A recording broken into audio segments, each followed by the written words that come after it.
But anyways, I don't know. And then sometimes like the Excel can just drop to a Radiant Rabadons. I can't even use the Radiant Rabadons. It doesn't give me a remover. Like, what am I supposed to do? I Radiant Rabadons my Rise. I don't know what Rise it was, but there's this one Rise that doesn't have any AP scaling. 0. Like, it literally just does an extra 50 damage. Like, how can my Radiant Rabadons do 50 damage? I'm down a Radiant item. Like, oh my... Hello, everybody. Welcome back for another episode of Don't Talk If You Don't Know, the unofficial official podcast dedicated to everything high-level teamfight tactics in North America. Tonight's a special night. We have the night before North American Regional Finals for Set 9 Runeterra Reforged. But not only that, back on the show after almost a year hiatus, we got k3soju. What's up, Soju? How you doing? Nice. I'm doing good. Yeah. All right, well, he'll get yapping short enough. And he back with him on the show is Prestivent. We are really happy to have Prestivent. You're back on it very soon, shortly after your episode with Keegan. What's up, man? Nothing much. Nailed it. My god, these guys are so talkative. These guys they're so ready to talk. I can't wait. It's gonna be good. That's right. Join with me as always is my co-host Bryce. Okay, Bryce, at least start off the conversation and start talking about something, please. Save me here. Hi, I'm good. I'm fucking excited to be here. I have 2 young twins, and they are amazing, and they are exhausting. This has been... I really haven't played much of this. I mean, I haven't played the set at all, actually, but I've been investing in trying to learn over the last week, and have gotten a lot of downloads from a lot of people in the field. So I feel like at least I have a handle what's going on, and whether or not what's going on is good is a topic that I'm sure we'll cover as we get into the show. But I am actually excited for this episode. It's always fun when Soju and P-God come on. Last time we did this was 2 regionals ago, right? It was we were in Minneapolis, like in the mall at Wisdom when it was live, and it was the one that Soju won, or not won, but went to Worlds on. So that's a good one. Really? Yeah. Yeah, man. Was that we try to have a tradition of you on regionals, but you didn't make it to the last regionals, so Yeah. in like a year, man. Oh, I mean, okay, yeah. I mean, it's my fault, but not really. I tried to make it a positive thing, and Dan immediately goes for the dig. I was like, Soju, you got good juju, man. The last time we did this, you made Worlds, and then Dan's like, yeah, because you. Well, okay, he's not alone. Prestivent also didn't make it to regionals last time. Trash. Like, it was actual trash. Like, but anyway, yeah. Anyway. Okay, so how's the week going into regionals? You're always talking about how this is like the week that you always sweat. Do you feel like you are getting into good form? Do you feel like you're just equally as lost, Soju? I mean, I think relative to the entire set, I'm probably like I don't know, probably like an 8 out of 10 for my own standards, I think. Why are you smiling when you say that? It feels like you're like laughing at it. Oh, I mean, I don't know. I think people think I suck, but I don't think I actually suck. But Okay. but you did suck, right? Like not that long ago, you would say you sucked. I think I sucked for every tournament, but the thing is, it's like I didn't even do that poorly though. Oh, I more meant like how many days ago? Like it was. I feel like 2 or 3 days ago you would have said you sucked, but like actually. Yeah, I think like 2-3 days ago I said I sucked, and I sucked, but I don't think I suck anymore. You've just been in call 24/7. You're the first person every single morning when I wake up that's like pinged the group to get on, and you're like the first person, Yes. and you're the last person to leave. These guys don't wake up until like 2 p.m. EST. I'm just confused. Like regionals is literally tomorrow, and I couldn't start a lobby until like 1 p.m. Yeah. What? Prestivent, are you a casual now? What's going on? He's calling you out. He said he didn't even call you I anymore. have no You guys like casual, taking it's break. He's taking breaks and shit too. No, okay, he's not the last one to leave. It's me and Setsuko that's the last one to leave every night. Okay. So it's like How That's much not later? true, How that much was later? me. How much later do you guys go? They don't. I end at the same time they end. I don't know. It's like so we just sit there and talk sometimes about a lot of stuff, and then like when we end before we go to bed. How what? So do you agree with Soju's self-assessment that he sucked 2 days ago, but now he's 8 out of 10? Oh yeah, I mean yeah, like a couple of days ago he was not the best, but I mean he's gotten a lot better. Okay, P-God, if He's gotten a lot better now. P-God, if I gave you $10,000, but I said you had to bet it. Okay, you had to bet it all on whether or not Soju made it out of day 1, and you were betting 3 days ago. Would you have bet that he makes it out of day 1, or would you bet that he gets day 1? Hell no. Hell Wait, no. I think I would say day 1. It's not hard to get day 1. Wait, how much did they cut off on day one? Just 8 players. Eight players. 8 out of 24. And I mean, there are some S tier offenders. Oh, so okay. it's just like- Honestly, I think odds are like he would probably still wait day one like 3 days ago. Really? But it's like it's not like a. Are you aware that he almost won the tournament? We'll bring up in the news in just a moment here, but he almost won the tournament, Prestivent. So Soju not only almost won the tournament, but you didn't get in the tournament because we seeded by qualifier points.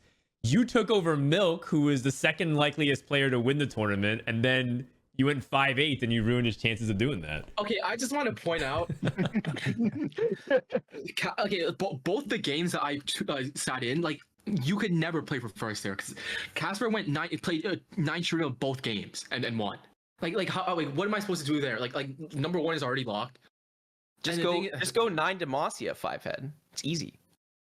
I mean, I'm not saying that like you shouldn't, but like I don't know. I'm kind of pointing out the results.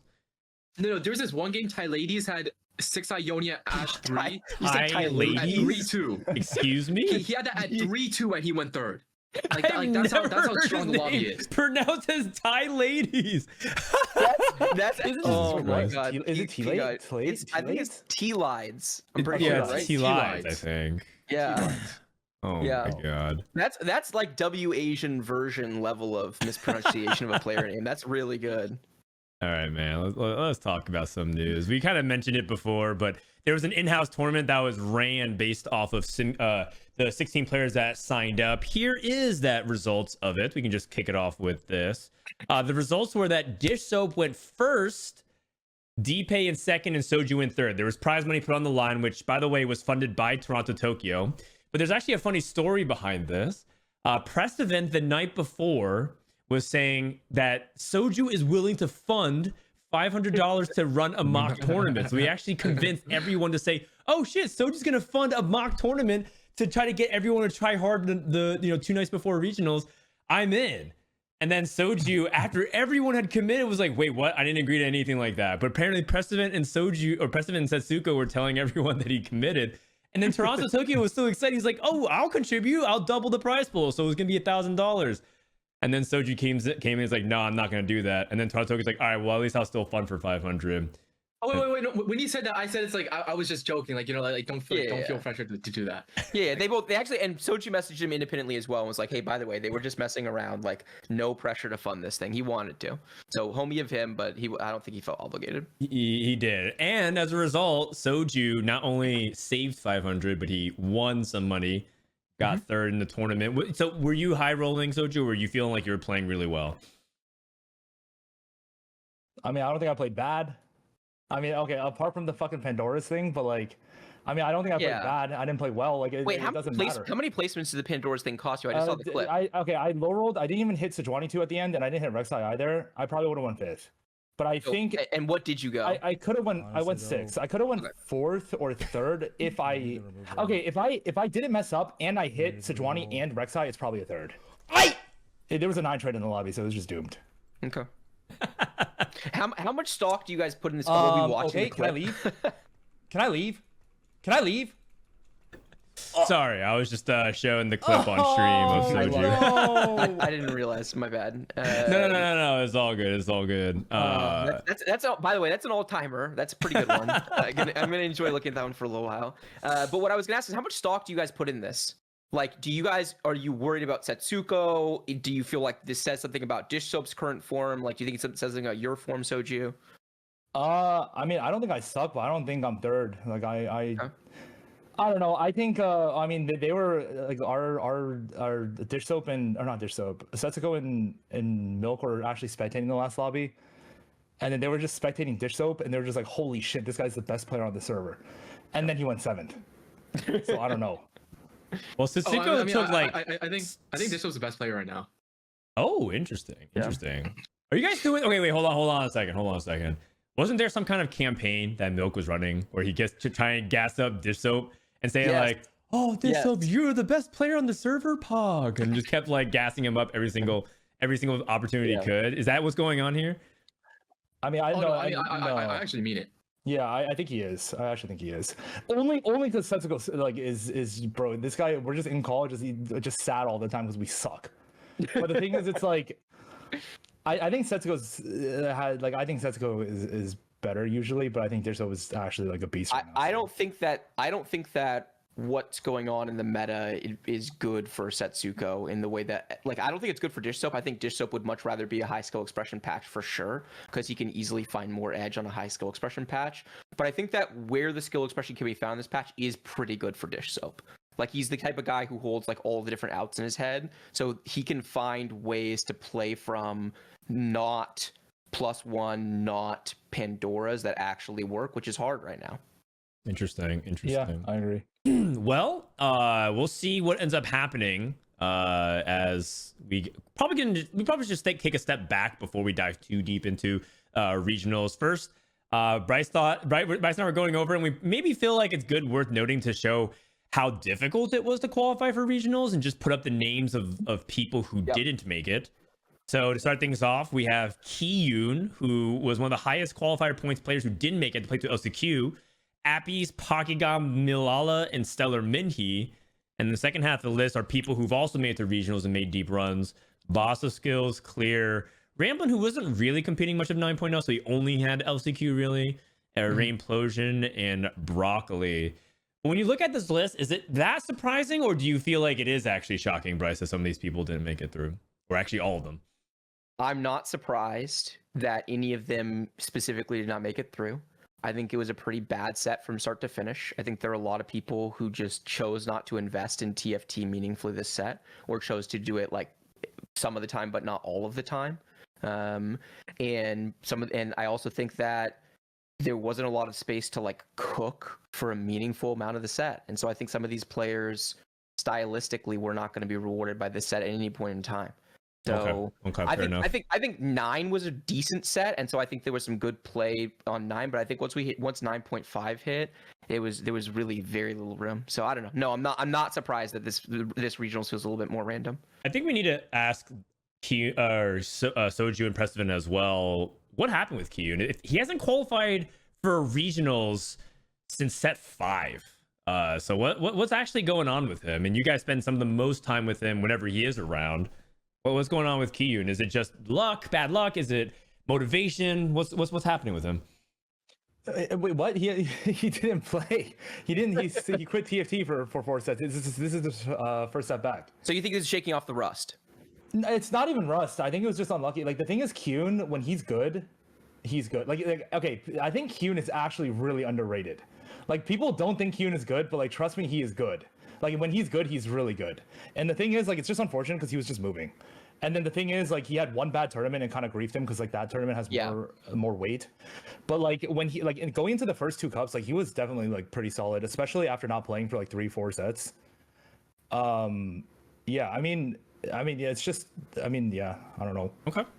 I mean, I just want to hear. I think people are just more curious. And then once again, when he's like eliminated, he drops off the grid, and everyone's kind of wondering what's going on. I mean, Prestivent, have you actually talked to Kiyun at all lately? Not much lately, but it's like, the thing is, it's like when he like drops off the grid, like lots like the viewers don't know where he is. We also don't know where he is. He actually just like, drops off the grid, just like disappears. Yeah, like for days. What? Yeah, what do you mean know. days? We don't see him for weeks or months. Yeah, true. Well, Bryce, you mentioned something about investing in TFT. There's another big recent investment since our last episode, which is the Disguised Trials, which Milk was able to win. The number 1 finisher of that tournament was going to get a sponsorship to represent DSG going into the Vegas land. And it's Milk. And Milk was even kind of saying how he felt like he didn't even really deserve it because it was checkmate format, and he was winning the tournament despite being several points behind. But then he also talked about how he actually ended up really liking checkmate and whatnot. And I think my conclusion is, 1, really grateful that DSG is investing in the scene. But 2, I think checkmate is actually a pretty fun format. I think we can stand to play a little bit more in North America, Bryce. Oh, God. That's a curveball. I did not think we were going to go there. I fucking hate checkmate. I think checkmate is so stupid.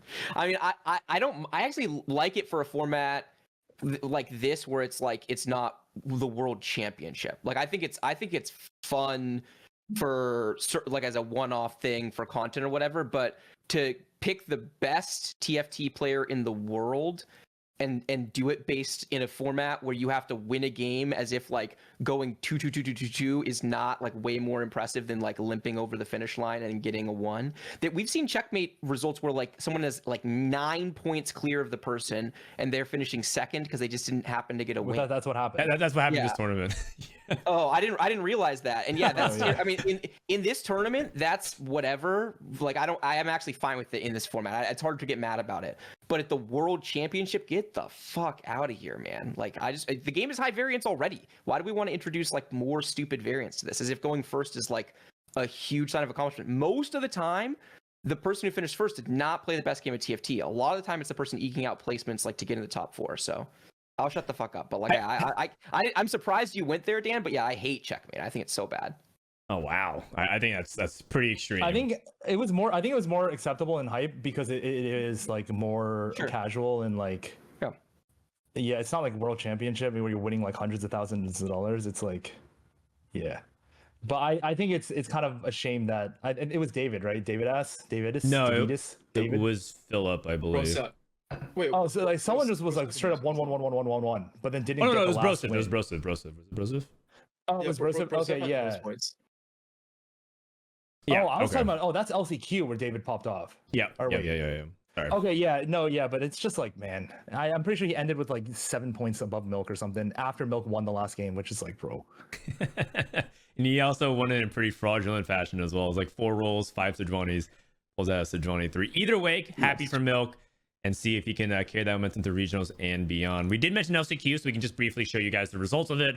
It was David Ace, not David Davidus, which I've been saying for a while, or David Ass, as some people have been calling him, which is What are those scores? Like, okay, if those are your scores, it means you're playing against straight noobs. Well, Like, we've seen that before. Remember when Nubal clowned the LCQ? oh, I think- clowned. yeah, those that was noobs. so- You were in that tournament. too. Yeah, you were in that too. Yeah, that's exactly what happened. It was like you guys were by far the best players in the field. But like, doesn't that mean like these other players just are not very good?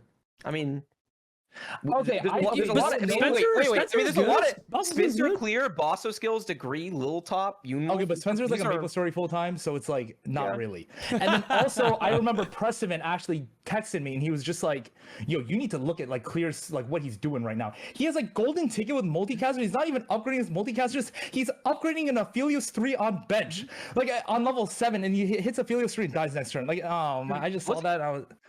Huh? I didn't like watch a lot of the LCQ, but I mean it's the exact same patch we're on right now, but the meta had been like slightly less established. So wasn't David Ace just like probably ahead of the meta and like understood? Yeah. I think he had a better meta read. A lot of people were playing Twisted Fate. Yeah, he was. Yeah, a lot of people playing Twisted Fate. He was Earth. He'd been playing Earth for the entire set, so he had a ton of practice on Earth going into this, right? And so he just had the right lines and was getting uncontested on a bunch of verticals and shit. Yeah. Well, either way, he said that he's been really confident. Bryce was talking to him. And Bryce has been posting these nice like write-ups of summaries of his talks with players. Bryce has a tradition before each regionals to sit down and interview players extensively, talk about their form, what they think about the meta, their confidence and chances going to regionals. And David says that he's very confident. And I mean, by all means, I want to see more dark horse runs. I think that'd be really cool. More than more. And the more the merrier. I think going in with confidence is probably a necessary condition if you're going to be an underdog like he is. You have to really believe that you're the best, that you can hang. Because if you come in intimidated, it's already fucking over, man. Like they these guys when they're actually sweating in regionals are really good. They do put more pressure on the lobby, so you have to believe you belong. Yeah. Speaking of one of the best, I just want to give a cool shout out in case you didn't know. We actually have a new caster dipping his toes into TFT. It is Azale, the guy that you might see doing League of Legends World Championships right now, or just usually anchoring the LCS. It was just cool to see him jump into it. And since Bryce and I basically have stepped away from the main broadcast, kind of hope that there's more reasons for people to tune into the main broadcast as well. If they feel like there's more familiar faces, maybe that helps out. So it's cool. And not only just that, but like other people are trying TFT. Like, I don't know if you guys follow FGC, but Evo winner Leffen also is playing TFT and streaming it every day. So it's just cool to see that TFT is still like grabbing some of these bigger names from other scenes. TFT on the come up.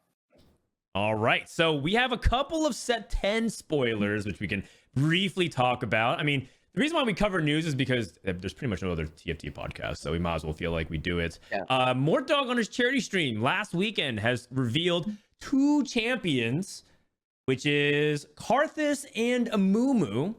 And I want to do a quick quiz for Soju because Prestivent didn't play during this time. But when was the last time we had Karthus in the set? 1. It was 1. Yeah, set 1. That's correct. Do you remember his traits? The best trait ever. I saw it on the screen, but yeah, it's Phantom Sword. Oh, okay. All right, I'll hide this one. When was the last time we had Amumu in the set? I think 2. That is correct. And what was his traits? Like it was Inferno a trait or no? Yes, it was Inferno, and that was his Inferno, origin with his it's like class. it's like the Bastion thingy. It's whatever Bastion is. Bodyguard. It's not Wait, Bodyguard. was it? The answer is something. Warden. Oh, it's just the armor trait. Yep, that's right. This guy low-key sucked.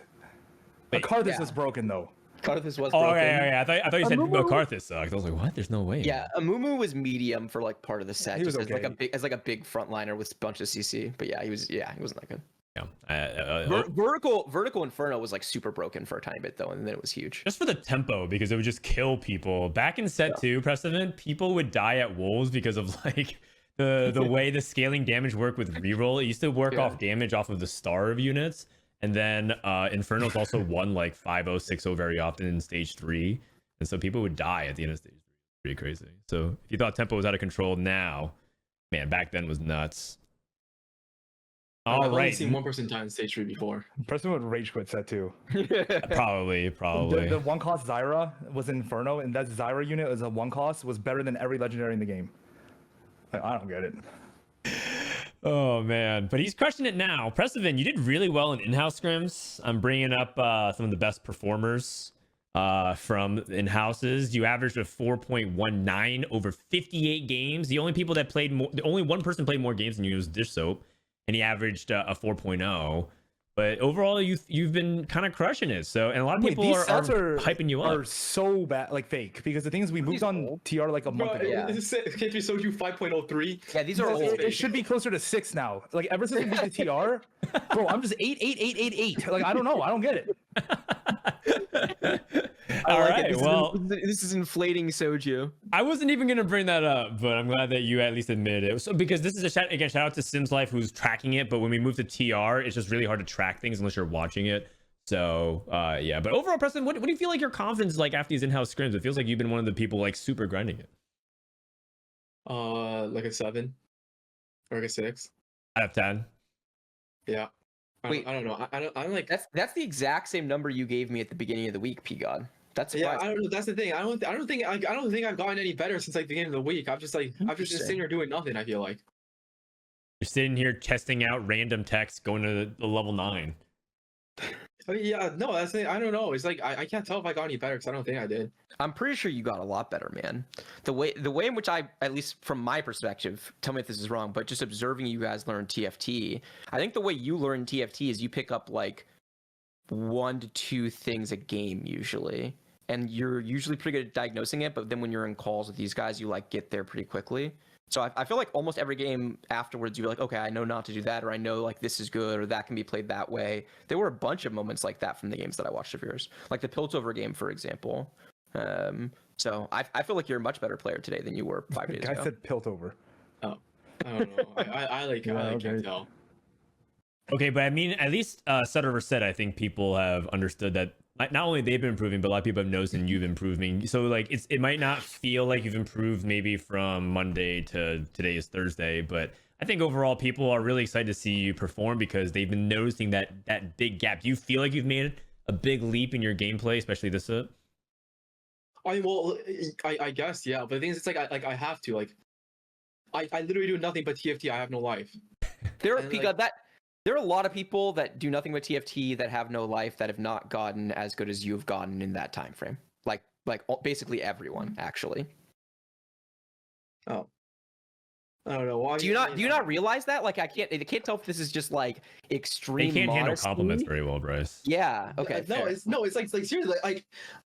I literally do nothing but TFT. If I don't get better, or if like with how much time I spend on TFT, if I don't get better, when I'm like trying to get better, I don't know. Then I just suck. Bro, this Prestivent guy gets high-key mad. Like he actually gets. He seems like he's like not like that upset, but sometimes when a TFT like doesn't go his way, he just gets really mad. I mean, isn't that all of us? Isn't that every TFT I mean, player? that means you're trying to improve. Oh, Yeah. because he still cares. Yeah, he still cares. No, but I think I care too much. Soju, you don't get mad anymore? I mean, I get. Did you used to? I think I used to way back in like set 6, but after 6.5, I just like whatever. I tried. Interesting. That's interesting because wait, He that went, he doesn't- went to Worlds and set 7. Wait, that can't line up because yeah, you went to Worlds in set 7, and set 7 regionals is the hardest I can ever remember you working for an individual tournament. You were non-stop for that tournament. You were like I mean, I'm non-stop for this tournament as well. I mean, are. We've been You in-house are. like 20 hours a day. but it's different. You locked into that tournament way before you locked into this one. You've only been locked in for like 36 hours, maybe 48. Yeah, I don't know. You were putting the volume before, but you kind of always put in the volume. It's like when you're actually applying yourself, it's pretty easy to tell. I mean, yeah, I don't know. I mean, set 8 was terrible. It was actually trash. Dude, oh my, the augments were bugged half the time. Like, how can you even, like, how? The finals tournament of the set, they offer me Soraka when I have no, my bad, I have civilian. There's no 4-cost civilian, bet, here's Soraka. And everyone's just getting, like, Warwick and, like, and the other broken stuff, and I'm stuck with, I don't even know what I got. I just wanted to leave. But anyway. Well, we talked about learning. This is the last of our news section. I'm even scared to ask. Did you guys read this? The dev learnings article that Mortdog typed up? Start with Prestivent. Did you happen to read this by any chance? No. No. Soju, have you read these by any chance? Long. I mean, what do you think? No. Bryce, Man. did you read? Of course, are you kidding me? I look forward to these every set. These are great reads. No fucking developer of a game sits down and actually writes their learnings from the previous set, and then in the following set they write an article in which they do that again, and then they also hold their feet to the fire around like, hey, they write goals for the following set and they say, hey, I think I did okay on this goal, I think I did well on this goal, I think I did poorly on this goal. That's crazy transparency. And I am, when we're going to talk about on the show, I will be critical of Riot and the dev team during this podcast, because I think that TFT has been bad for a little while now, actually, overall, not always, but for me at least. But this is incredible, and I do think that they're consistently improving overall, and I do think that they're really thoughtful about their learning. So long term, I do believe in this team, and it's cool that he shares with us at this level. I mean, I'm not going to actually read all this, but they go over things like how they handled hackers and assassins versus rogues, and like whether or not they thought that was a success. They talk about threats being more like 5-cost, like Bel'Veth and Heimer was that good for the game. They talk about augments and like their approach philosophically to designing things. And then they talk, and that includes hero augments, which honestly was a pretty good success this set for the most part. And they obviously talk about legends and portals and balance, the skin controversies and whatnot, and complexity. It's really good stuff overall. So if you're interested in that kind of element of TFT, which is the game dev portion, I highly recommend you go read it. It's really good stuff for the most part. Okay, so with that, we don't have to spend too much more time on it. We might actually see some of those come back later for an agree. Let's go ahead and talk about the power rankings and whether or not they make sense 2-3 days later after we voted. The first, though, are the people who were snubbed and did either receive votes and did not place, or people who actually were not getting votes whatsoever. So we're gonna start with the no votes club. People who got 0 votes whatsoever. And only 3 did, which is Connor is me, Xniamo, and Phoenix. Phoenix got 0 votes. And I want to talk to these guys, because I think a lot of people, even Connor and Xniamo, say that they're underdogs, but Phoenix is a player that, no one in the group, Soju and Prestivent, even threw a vote his way. Like, what's up with Phoenix, Soju? I mean, okay, so I'm the biggest advocate of Phoenix. I was the one who was just like, hey, like, I don't mind inviting like Phoenix over. I think he's actually good. It's not just he's my friend, like he's actually good. We played Valorant together, and I watched him play in cups before, And like I don't like when I watch someone bad, I'm just like, bro, what is this guy even doing? But like I didn't get that. And then the thing is, like, we're also friends, so it's like not that bad. But trust me, he's not bad. But I think the thing is, bro, when these votes went out, these should be. I feel like these votes should go like maybe a day before regionals instead of like a week before. Bro, the guy woke up at 8 p.m. He just wakes up at 8 p.m. Oh, sup, guys? Like the guy didn't even try to win. And he plays 2 games. He's just like, oh yeah, like I'm not having that much fun. I need a break. Yeah, and then Worlds was going on. He's just sitting there watching Worlds the whole day, and he's just like, yeah, I don't really want to play. I'm just gonna go watch Worlds. And, he's emblematic of look. But I was literally talking about this earlier. Like the people who, am I surprised people didn't make regionals? Like Phoenix is in regionals because he was good at set 9, and he is not. He clearly has not enjoyed 9.5, and he just hasn't been playing it very much. Like he's just not around as much because he's not having fun playing TFT in the same way he was. Yep. I think that's well said. And then we also have the snubbed list, which includes from the bottom to the top, Jack, who did get a vote, Solos, who got 2, Philip getting 8, Vanilla getting a decent amount of respect with 13, David Ace had 15, and for the first time, k3soju not on the top 15, just missing out on 16, and he's cheesing already. So Soju, what's your first reaction when you've been left off the top 15? Is that fair, or do you feel like you deserve to be there now? I mean, I think I was pretty bad like a week ago, but that's because I was just like, I don't really want to play multis, but you actually have to default multis like some games. Yeah, I don't know. I mean, I don't think I was that good, but the thing is, it's like it's regionals, and like I don't think these noobs like realize that I don't actually suck. Like there are a lot of S tier trash players in this tournament. And like no disrespect. You want to name some of them? No, I mean not really, but like I'm telling you, there are 10 players at least that are just straight up drawing dead. Oh, that's like, great. 'Cause there are 5 players not named Soju on this list right now. That means you have 5 people who are ranked that we think. No, I know, but I'm also biased. But like there are some people that are like a lot of people think are good. I'm not saying this is not just the 2 people in the top 15. By the way, there's like a lot of players that like everyone thinks is good. But like me, Milk, like we always just like watch VODs like occasionally, and previous sets not so much this set. But like I'm not seeing what other people are seeing because I'm just lost. But whatever. I understand the entire set. I'm just been like trolling. I feel like I haven't been good at all this set relative to like what I think I can cap at. But I think this regionals like I usually try. Like I'm not just saying like, oh yeah, like I'm not trying. But I think I'm actually like relatively locked in like a 7 out of 10. When the Mickey Mouse tournaments, I'm like more of like a 3.5 out of 10. And I think a lot of these newer players that I haven't played with, like I'm not actually a bot. Like Gooblums, I remember he was saying he was scared of me in set 7. Like he was actually just shit. Yeah. He did say that. And he actually was really good at set 7 too. Yeah, he was good. Okay, Prestivent. Who's the other player besides Soju that you think is underrated on this list? From this list? From this either Snubbed or the Novos Club, like but besides Soju, who you think might actually like probably should have gotten more votes? Probably Phoenix. I don't. Oh, okay. Honestly, I think Connor's pretty good, but the thing is, he just doesn't play. I think if he like did play, he'd be pretty good though. But and he's like typically underrated. But it's like bro, he has like 5 games on the patch or something like that. And I think I heard Dishop say like they're like friends that like Connor's goal is to go 23 out of 24. Yeah, he actually said something like that. Wait, what? Which is just crazy to me because like surely you can do better than that. All right. Also, I think Jack is actually isn't Jack like really consistent this set? No, he's either been like hot, really lights out, very hot, or he's kind of ice cold. When I watch his spots though, I don't watch his perspective, but like when I see his spots, they always seem like pretty creative. I'm not saying like creativity is like what makes a good player, but like his spot like is more unique than. I'm not saying it's always a good thing, but like I think. Yeah. His tourney stats this year have been like lower end of regionals he's in the bottom 5 in regionals statistically. He has 42 games played. He averaged a 4.55. He's got a 52% top 4 rate.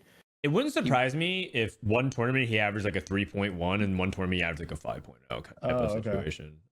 Because that's I've been watching all the tournaments obviously, and that's kind of been the thing with him. I'm surprised no one really talked about Solus. I was kind of serving it up as if like someone could say he's underrated, and no one is calling out Solus. Well, so you haven't asked me yet. I want to do my underrated. Okay. Who's your underrated? If I were to do my list over again, I would rate Soju, I would rate Solus, and I would rate Phoenix. If I had to do my list over again. Oh, interesting. I think you're biased though, because you've been like watching us prep. I was gonna say that, but I'm glad you said it instead. But I've interviewed the entire field, and I feel like I have a much better POV both on people's form and on the patch. I feel like I understand the patch. Like I literally did not play 9.5, so this was me learning 9.5, and then I learned the patch, and I feel like I think this actually is a really good Souls patch. Every time I tried to play with him, he dips like to go play like Lost Ark instead. So it's like I don't really know, like it's like hard for me to give like an opinion on it because I haven't really played with him too much. The thing about Solus is, one, he's always been good at converting high rolls, right? He always wins games when he's high rolling, and these are pretty easy converts. So he will convert all of his first. Like this is not a hard high roll patch. And then he's fucking fearless in contesting, and he plays super degen. So he'll just like play. He'll just like brute force the broken stuff, oftentimes from tough spots. He's good.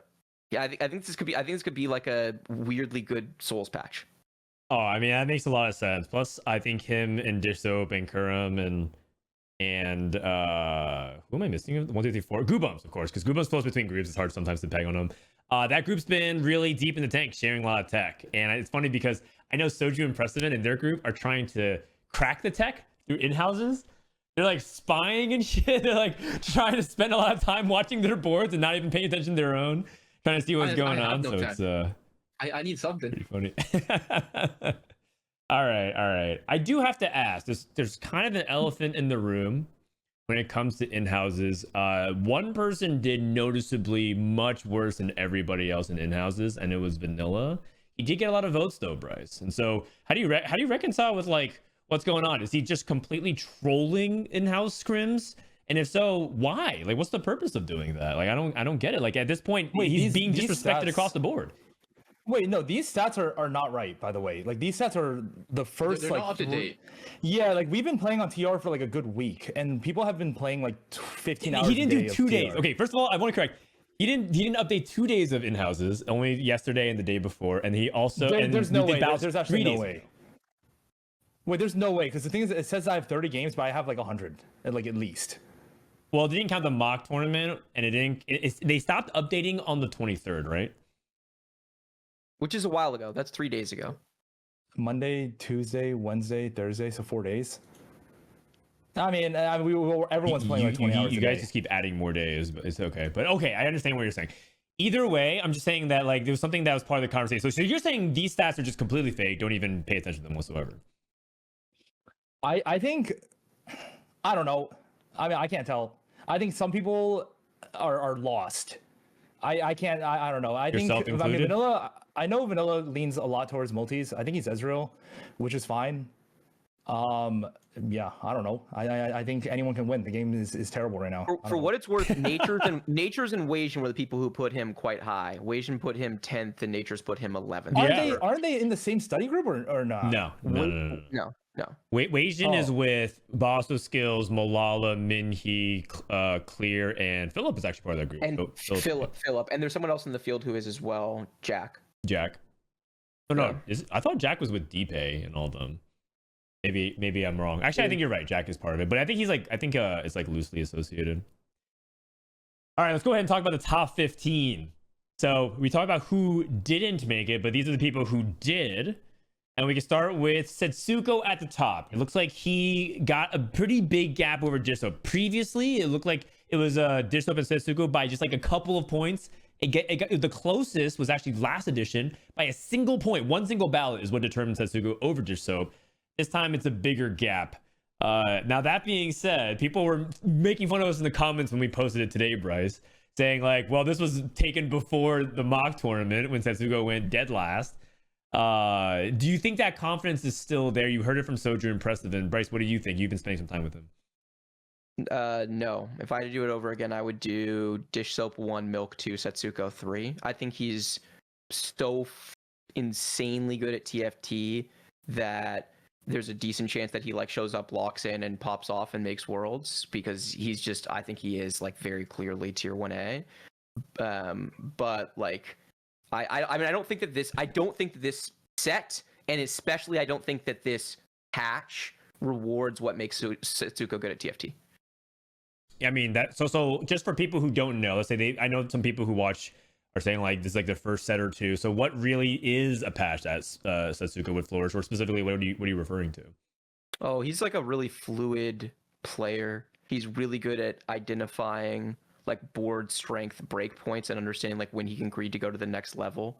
He's really good at capping out boards around legendaries. He's really good at playing good TFT. And this patch does not reward good TFT by and large. Okay. I'm not saying that no good TFT is played on this patch. Good TFT relative to what you want out of the game and what you consider to be good TFT. Correct. Okay. Correct. Just want to get that point out there because there's actually not a lot of unanimous agreed upon what is good TFT. It's interesting that you put Dish Soap number 1, and Soju and Prestivent said that they would rank Dish Soap number 1. He's in chat asking you guys to stop ranking him number 1. No, he is number 1. He's the clear favorite. I will say let's take out these guys for a quick second to stop them from the Dish Soap jinxing, because it is really worth noting that Milk is in peak form too. I think Milk is better than Dish Soap. Honestly. I think Milk is like right now or in general. Yeah, no, Milk. Trust me, Milk is. I think they're pretty close right now. Of the three, I think Disso might be better. Milk chimes in for the first time the entire show. He's listening the whole time, and now as soon as we start hyping him up, he's like, "I'm fucking lost. I am not good." Milk, hold on one second. Milk didn't join this episode. We were happy to have Prestivent, but we knew that he would join 2 in like 4 episodes. We asked Milk to come on this episode. He said he was not going to watch the show. He's going to prep. He's in chat right now yapping. Right, and we know he's been watching the entire thing too. Like he watched the entire thing, and then the second we start talking about him, he pipes up. all right. Sorry. What were you saying, Toju? You're talking about like how great. Why you think Milk is number 1? I think the three. Okay, so like the three like players right now are Dish Soap, Setsuko, and Milk. Mm-hmm. And I think Milk has always been like the third because he just doesn't care. But it's regionals, man. Like I guarantee you. Like I actually think Milk has this is not even a jinx. Like I'm telling you, Milk actually probably has a really high chance of making it to Worlds. I agree. This set. He does for sure. Why is he keep saying how bad he is? He sucks. He says that all the time. Trust me. Yeah, but like why? All the time. No, if you just watch him play, you know you can just tell like he just knows what he's doing. You just know he's the best player. He's also ornery about stuff now. When it's clicking for Milk, like he was like yelling at Soju a couple of times today because he's like, "How do you not know that, man?" It was like not that common of knowledge, the thing. But Milk's like, we figured that out 5 and then days ago. I explained my thought process, and I'm just like, "Oh, like do you still think that?" And he goes, "Yeah, above my pay grade." Like, I'm getting harassed. For sure. But okay, here's the thing. That's above my pay grade. This patch is not good for you can't play Lost Streak particularly well in this patch unless you're going multi specifically, and you first place is often decided in stage 2 by like the early +1 lines, right? Like getting off to the races, and so Milk doesn't have as much agency to play for first on this patch as he would like, but everything else about this patch is really good for him. Milk is a patch optimizer. Right, he's someone who takes lines and drills deeper on them than other people and finds edge on them that other people won't. And this has been a long patch, which is really, really good for him. And Milk is not afraid to play degen, and this is a little bit of a degen patch. So I think that this sets up well for Milk to be able to find edge on a patch where it's kind of hard to find edge. I'm confident. I actually have a lot of confidence in Milk as well. I do know that Soju has been Milk's biggest fan, basically. Like every time Milk's in good form. When Soju's particularly emphatic about it, that means Milk's even in better form than you may realize. So I'm excited for it because he'll also say if Milk's not actually in good form. But you know who might actually be in the best form so far? The highest ranking yet for Prestivent at number 4. Dude, you made it to the top 4. That's really impressive. A lot of other names that people might slot in there. So Prestivent, do you feel like you're worthy of that top 4 spot? Oh, I mean, I think Gooms is better than me right now. So isn't fourth place basically like rank 1? Because I don't think you're ever replacing the top 3. No, I will. No, okay, just wait.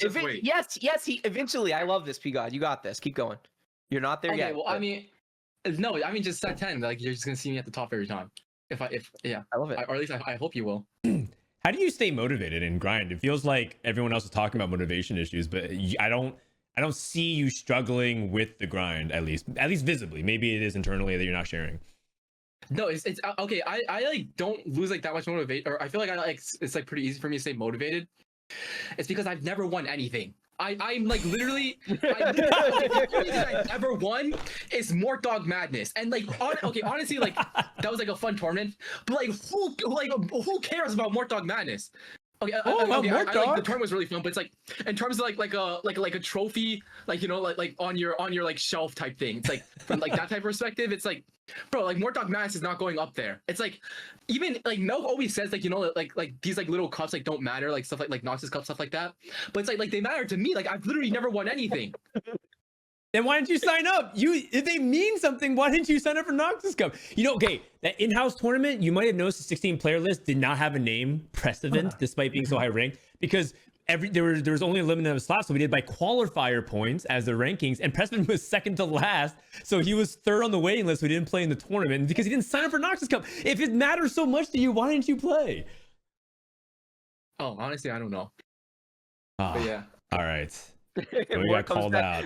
More just got added a bunch. What did I miss? Don't worry. no. Preston was talking about how the peak of his career has been Mort Dog Madness. Yeah, he was talking about the only Yeah, that tournament was he's the ever best won, part of his career and so far. he feels so glad that it's that one.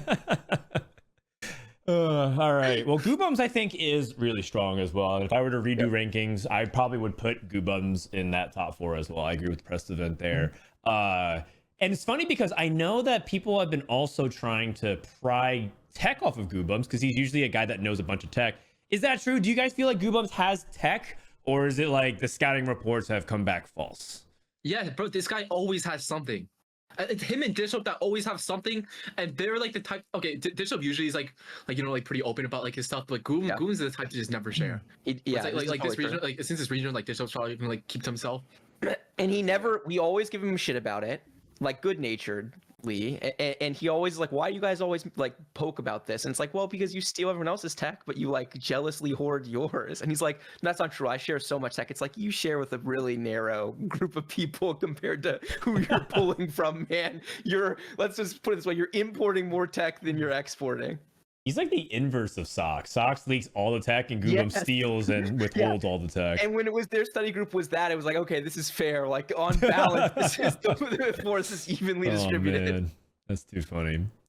Number 5 is where it, or rather, number 6 is something that starts to get really interesting. I think this is a shift in maybe just how we're viewing rankings in general, because this might be the biggest jump we've seen in quite some time, which is Darth Noob has gone from a relatively on the outskirts, maybe a 15th or 14th pick, now shooting up to number 6.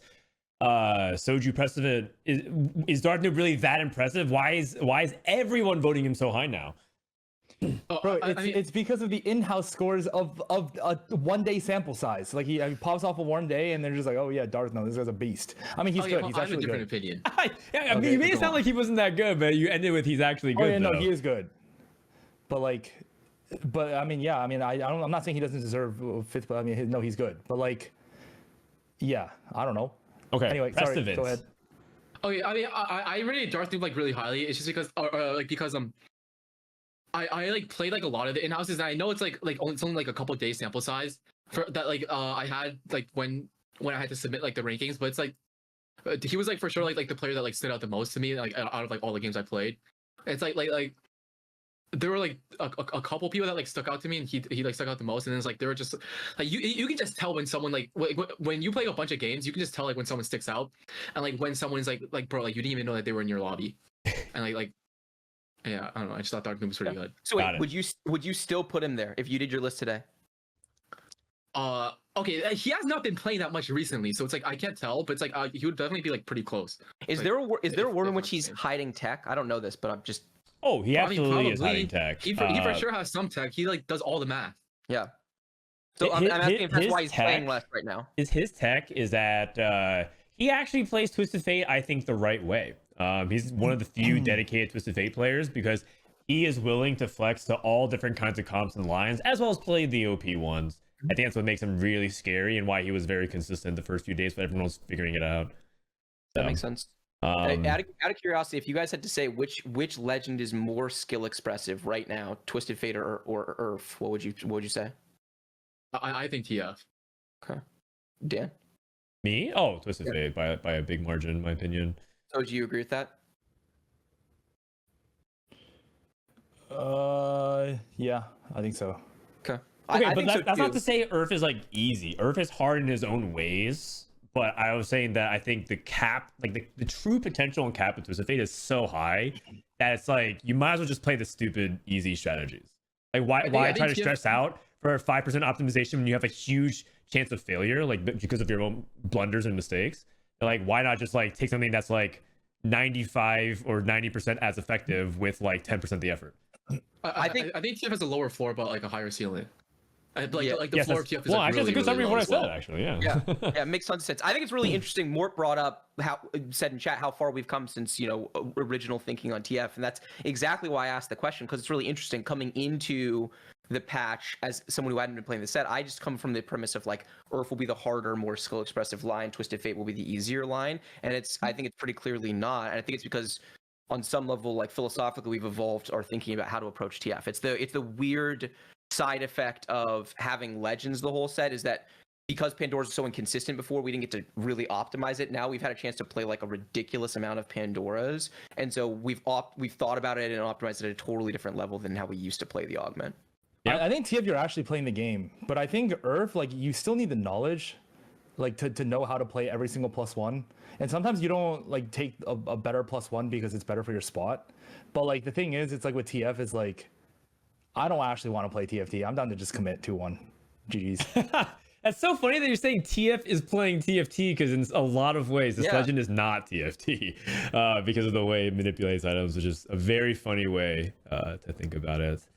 All right, well, so that was our top 6. We have Kurum and by himself, by the way. Kurum getting a lot of respect. This feels like kind of right in terms of the consistency that Kurum's had. But I don't, it's always hard for me to rank someone who already made it to the World Championships. I'm not entirely sure because like he can say all the right things, which is like, I really care, I want it. But today he was playing live. Dude, Kurum was playing live today. He wasn't actually even grinding in houses because he was prepping for Worlds that way. I was actually messaging with him about that, and I think he was kind of torn around what was the correct way to approach regionals, because I think he's a deep competitor. Anyone who knows anything about Kurum knows that like when he's not doing well in tournaments, he's super pissed at himself. Like he expects to do well, and if he doesn't, then he works until he gets back there.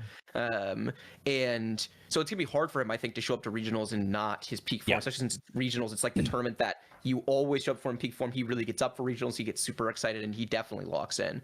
But I was like, look, man, it's like the advantage you got in qualifying early is you get to look ahead. You don't have to win. Yeah, he doesn't regional, have to. Yeah. right? And the question I have for you is like, how much do you care about being able to say you were a regional champion relative to being a world champion? Because if the answer is it's not that important to you relative, I don't know how many shots you get at Worlds, so maximize your chances at Worlds.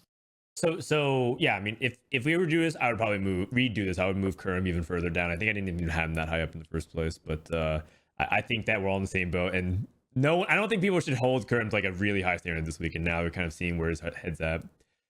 Wage, on the other hand, has kind of just continued to fall. I think it's not his set really for the most part. I don't think he likes it in terms of the direction of like where it fits his skill sets. He's still a strong player though. Look at the respect that he's gotten out of a lot of the newcomers who like kind of splash into the top 15 and maybe they weave in and out. Wage is just very consistently in the top finishers all the time. And the one thing I want to say is people say that TFT feels like hard to break it, hard to really make it. You know, you're like a player that's just getting gate kept by all the people saying you're just bad. Even if you enter, you're winning Mickey Mouse land. Like no one cares about it until regionals. And people have like used this to criticize a lot of the TFT scene. But I think it's interesting that Wei kind of serves as a counterexample of a player that's truly excellent, be able to break through the ranks and actually show and that you can actually break into the top ranks. And stayed there. Like it's actually a surprise and a disappointment for him to be top 8, Bryce. Yeah, I think he's ensconced in that position. He is an elite player. I think there's a pretty clear like tier 1, tier 2, and I think he's pretty clearly in that tier 2. But that's a hard tier 2 to get in, right? Like I think Prestivent's in that tier 2. I think Soju, when he's trying, is in that tier 2, right? That's hard. We talk about these guys as like the rank 1 on command players. Is how these guys always talk about that kind of tier where it's like you're confident this person like takes its ladder really seriously and sweats they'll hit rank 1. I think Wei-Jin's a player of that caliber. Okay, all right. Okay, I want to ask Soju and Prestivent about these two players, Replay and Casper. They're so hard to predict. You never know what form they're in. You can't tell if they're trolling their games on ladder and in houses. Replay is taking Golden Egg at 30 HP. That's literally the Robin songs when he's just memeing on stream. Like, what's going on? What are these guys actually good, or are they just kind of messing around? I think both of the players, like, it's cool that you guys like kind of bunch them together, because we have this. I feel like I have the same read. I think Preston probably does as well. But I mean, I think both of their fundamentals are really good. Like, they look like, I mean, they know what they're doing. They know why they're doing it, but you just don't know, because like I feel like they're like more unique. Like, they play like different. But like I don't see Casper ever not go for a 9 trade. I don't understand. And like, I don't know. Are you calling him a high roller? Tell. No. It's just like the way they approach. There was this one meta way back in like set 7 or 8. I don't remember, but it was like people were like really poor. But he was claiming it was like a fast 9 meta, and he's like almost always trying to go 9. He probably has the highest 8th place rate, but also like the highest first place rate. Probably higher first place than 8th place. Like, his scores are good. Like, Casper's good. I would actually put him like top like 7 probably. Replay. I mean, today I don't know what happened, but like, he just went 88. But it doesn't matter. Like no one cares about these in houses. Like, trust me, there are people that are like, I'm just looking. Like, Casper's playing a Lowy reroll, and then I was like, we were about to kick him because I don't want to play with that. But yeah, I mean, you can't really tell. But I know for sure they're good. Like, they're actually good. They know what they're doing. So. Anything to follow up on that, Prestivent, or should we talk about DQA? I mean, I think they're both good. I like do not. I don't know why I like never. I like rarely ever like play in house with Casper, because like he just like never plays like when I play or something, or like we're always in different lobbies. I mean, I don't know. I think Marco said, like, I think they're both good. I just like haven't like gotten to like see like eye testing that much lately. But it's also like eye testing in house is like, I mean, that's like the only thing I can really go off of. For what it's like, worth, not like that accurate. Both these guys are like statistically right where they're ranked is where their stats basically say they are. Casper should be a little bit higher by stats. He's like 6th overall in AVP, 60% top 4 rate, goes first twice as often as he goes 8th, and Replay is 8th, or it looks like 9th maybe on AVP, depending on what you're talking about the at. Tournament season, yeah? Yeah, tournament season. All the tournaments have set 9 and 9.5. So yeah. Well, let's talk a little bit about DQA, who once again is kind of resorting to some of his old tactics of hard committing to a 1 trick, but he's doing it through the inversion. He's not actually playing like Twisted Fate into multicasters. He's actually doing it in quite possibly one of the hardest ways I've seen, which is he's changing his legend like every so often, every few games, and trying from different angles. He's tried Twisted Fate, he's tried Ezreal, he's tried Ornn, and now he's playing Poro into multicasters. Really fascinating approach. So do you guys, what's your reaction when you see DQ in your lobby, Preston? What are you thinking? Oh, I mean, it's like oh fuck, like, oh great, I have to deal with this person like, the most broken comp in the game, or not like the most broken comp, like the most like tilting comp to play against in the game. Why is it so tilting to play against? I mean, it's because sometimes like your entire board just gets blown up by this like $9 piece of shit squid that like, and your board is like probably worth like maybe like 5 times as much as it. I think that is the biggest thing about multicast. The optics are terrible. It looks like their board is so much weaker. Soju, what was the board you were playing that Milk lost? I was actually just thinking about that. Oh wait, what? Wait, what did you ask? No, I was like, weren't you talking about like so you're saying you were thinking about what? I was talking about the multicasting board. Bryce was actually watching that game. I had 6 Ionia, 4 Vanquisher. Like, yeah, I didn't have Shen, but like I had Xayah 2, Ionia, the dude 2, like Nyla 2, and I just lost to a Vel'Koz 2 with no Jarvan. Like, how? I don't even know. We load in and Bryce's like, oh, this guy is so weak. And I'm like, yeah, agreed. And I lost. And like, I don't know. I saw that. And I was just like, oh, whatever. There have been a bunch of these fights. We had Phoenix was in a fight like that on like 4-5 yesterday, where he was all in on 4-5. And he had Shen 2, he had Xayah 2, he had the whole fucking board. And he just went up against someone who was level 750 gold multis, just completely standard version. I think he did have Jarvan 1, and the fight wasn't even that close, man. Like, he got beat so hard with like 2 item Shen, 3 item Xayahs. I think it was so bad. I don't get it. So, are you afraid of DQA, Soju? I think DQA is like, he's good when he wants to be good, but I don't think he like cares that much. I think he could be a lot better if he cared. Oh, for sure. I think I think he would be the first person to tell you that. DQA's arc is like he never spends enough time on TFT, so he never realizes his potential. He develops a he always goes with a narrow strategy at regionals and just tries to optimize it and see if he can have like a good read on the meta and find success. And then if he qualifies to Worlds that way, then he's like, okay, I'm at Worlds, I kind of want to do well. Then he invests and he'll work his ass off from like the moment he qualifies until Worlds to try to be good. And he does get good. He like peak DQA is really fucking good at TFT, but he just never allocates the life resources to like being good regularly.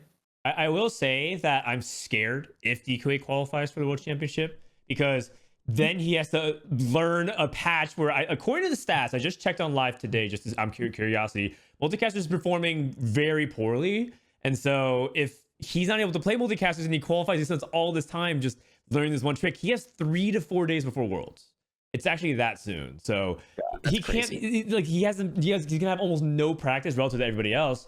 Yeah. And I wonder if he's gonna actually qualify. So I feel like I don't even want him to win, because I feel like he's going to embarrass North America on the world stage if he's not going to be prepared, man. And we talked way too much shit over the past like 6 months. We've talked way too much shit. Like the cows will come home, or whatever the saying is. Like they'll eventually come home or the chickens will come home to roost. It's going to be so nasty if we get embarrassed on the big stage by EU, Bryce. Listen, like, we can't let that happen. I have a lot of thoughts on this. One, I completely agree. I'm terrified of the fact that this patch is lower skill expression and we might send like a weaker lineup relative to our peak skill ceiling. Not that anyone in regionals is bad at TFT. You can't make regionals if you're bad at TFT. But anyone in the bot, okay, whatever. Relative to you, P-God, man, like fine. Yes, you can be bad. You can make regionals be bad relative to P-God. I agree. You can make regionals be bad relative to Digital Setsuko. Like fine, but you can't be bad at TFT and make regionals, man. It's pretty hard. It's a hard game. A lot of these people are not playing it every hour of every day like you are, Bryce. and they're very good. They can't get to quite your level, whether they have this skill feeling to get there or not. You forgot the part of the show where Soju just called 10 people in regionals bad.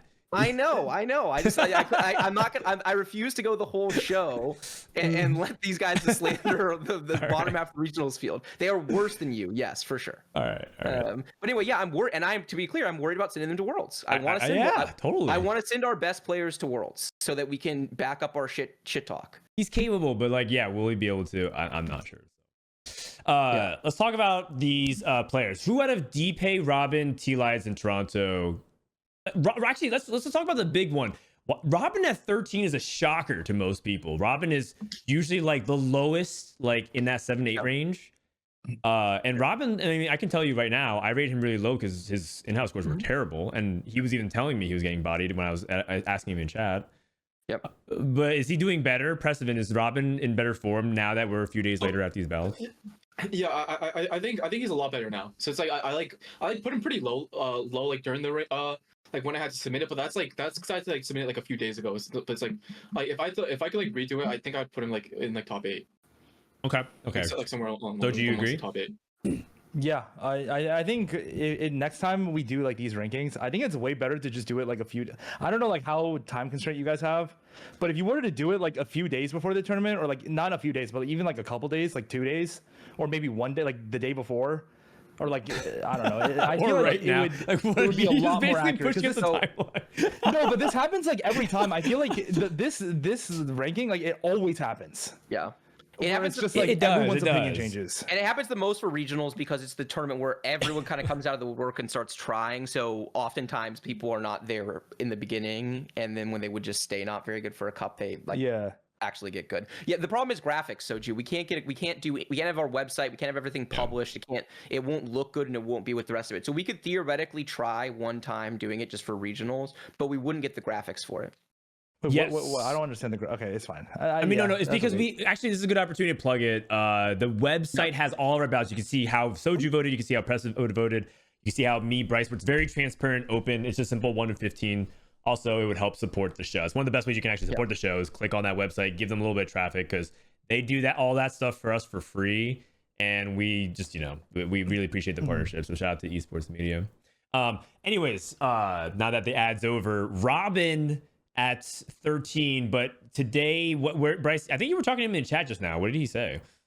He was joking. I asked how he was doing, and he said he went from 13th to 12th. I think he's mostly joking. I think he probably has gone from 13th to around like the 7-8 range. Okay. I think that anyone. I rated him. Everyone rated him lowly based on his scores. I watched some of those games. He did not look good in those games, but I still rated him kind of high because he's fucking Robin. Like, did anyone not think this guy? Like, it's not a bad patch for him. Like, Flowchart TFT, I think, is like the way to approach this patch, and he's really good at that style. And he was always going to get good enough. Like, he's like North America's most consistent tournament performer, probably. If you go overall, like over the course of the last 5 sets or whatever. Yeah. I think it actually almost is statistically that he is the most consistent, which is why Gangly even has a video about is Robin Songs currently the North American GOAT, which is pretty funny. Okay, so not funny as a concept, but just funny that he was so willing to crown that immediately, and then replay One World. Let's go ahead and talk about DPay, T-Lives, and Toronto Tokyo. Out of these 3 people who are like kind of dark horses, people might not know a lot about them, or they might know like if they follow their streams. Who's the most impressive or scary player? We'll start with Soju.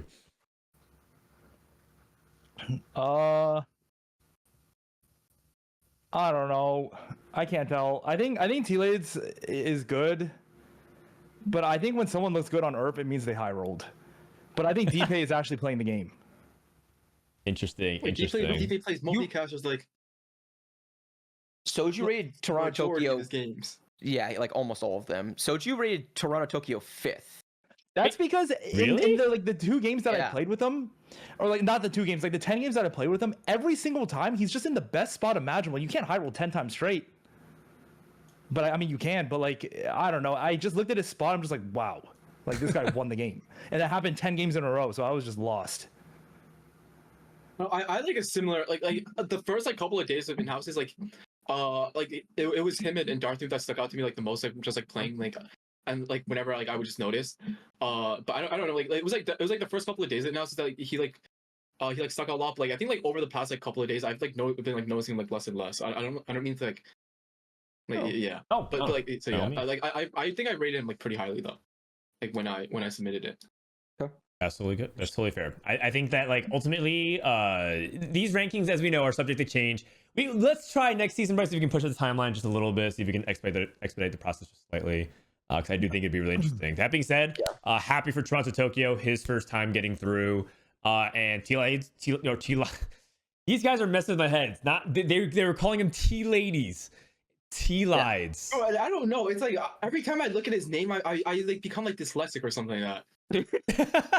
Okay, yeah, that is true. He actually does have worse than slot naming. Like, what is this? It's actually WIS. It's bad for socials. It's bad for reading comprehension. Come on, man. But sometimes it's just 6 consonants. Like 1 out of every 3 P-God mispronunciations is so funny that everyone just starts copying it that way. I just figured out why. I keep calling him Marty. You look at a word. I call him Marty every time. What else? There's a bunch of them. What are his best ones, man? I forget. No, like when you look at a word, and then you look at like the first letter, you like read it fast. You look at the first letter and the last letter, and like you can like tell by like basically like what it is, by like how many letters it is. If you just switch like his E to an A, it's T-Ladies. So it's like I feel like it's like super easy to get that mixed up.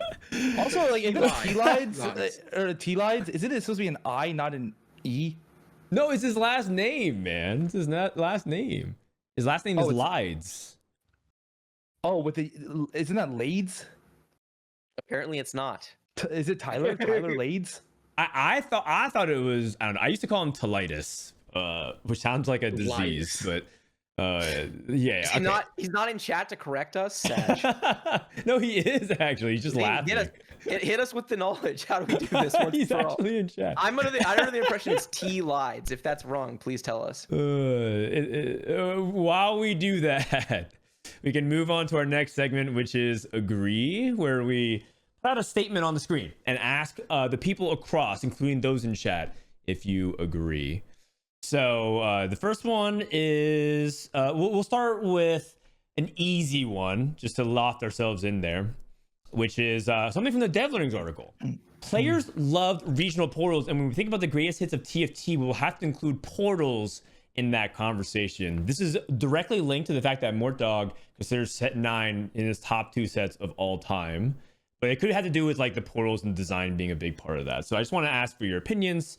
Let's start off with Prestivent. Agree? I think like the concept of it is like really cool, but man, there are some trash ass portals. But like the entire the concept is cool though. I like overall I liked it. Out of curiosity, how many of your trash ass portals, to use your phrasing, are because of their interaction with legends, and how much of them are just in a vacuum bad, like you would never want to play on them no matter what? I don't know. Okay, so one of my big portals I hated the most. It's like not like an issue this set.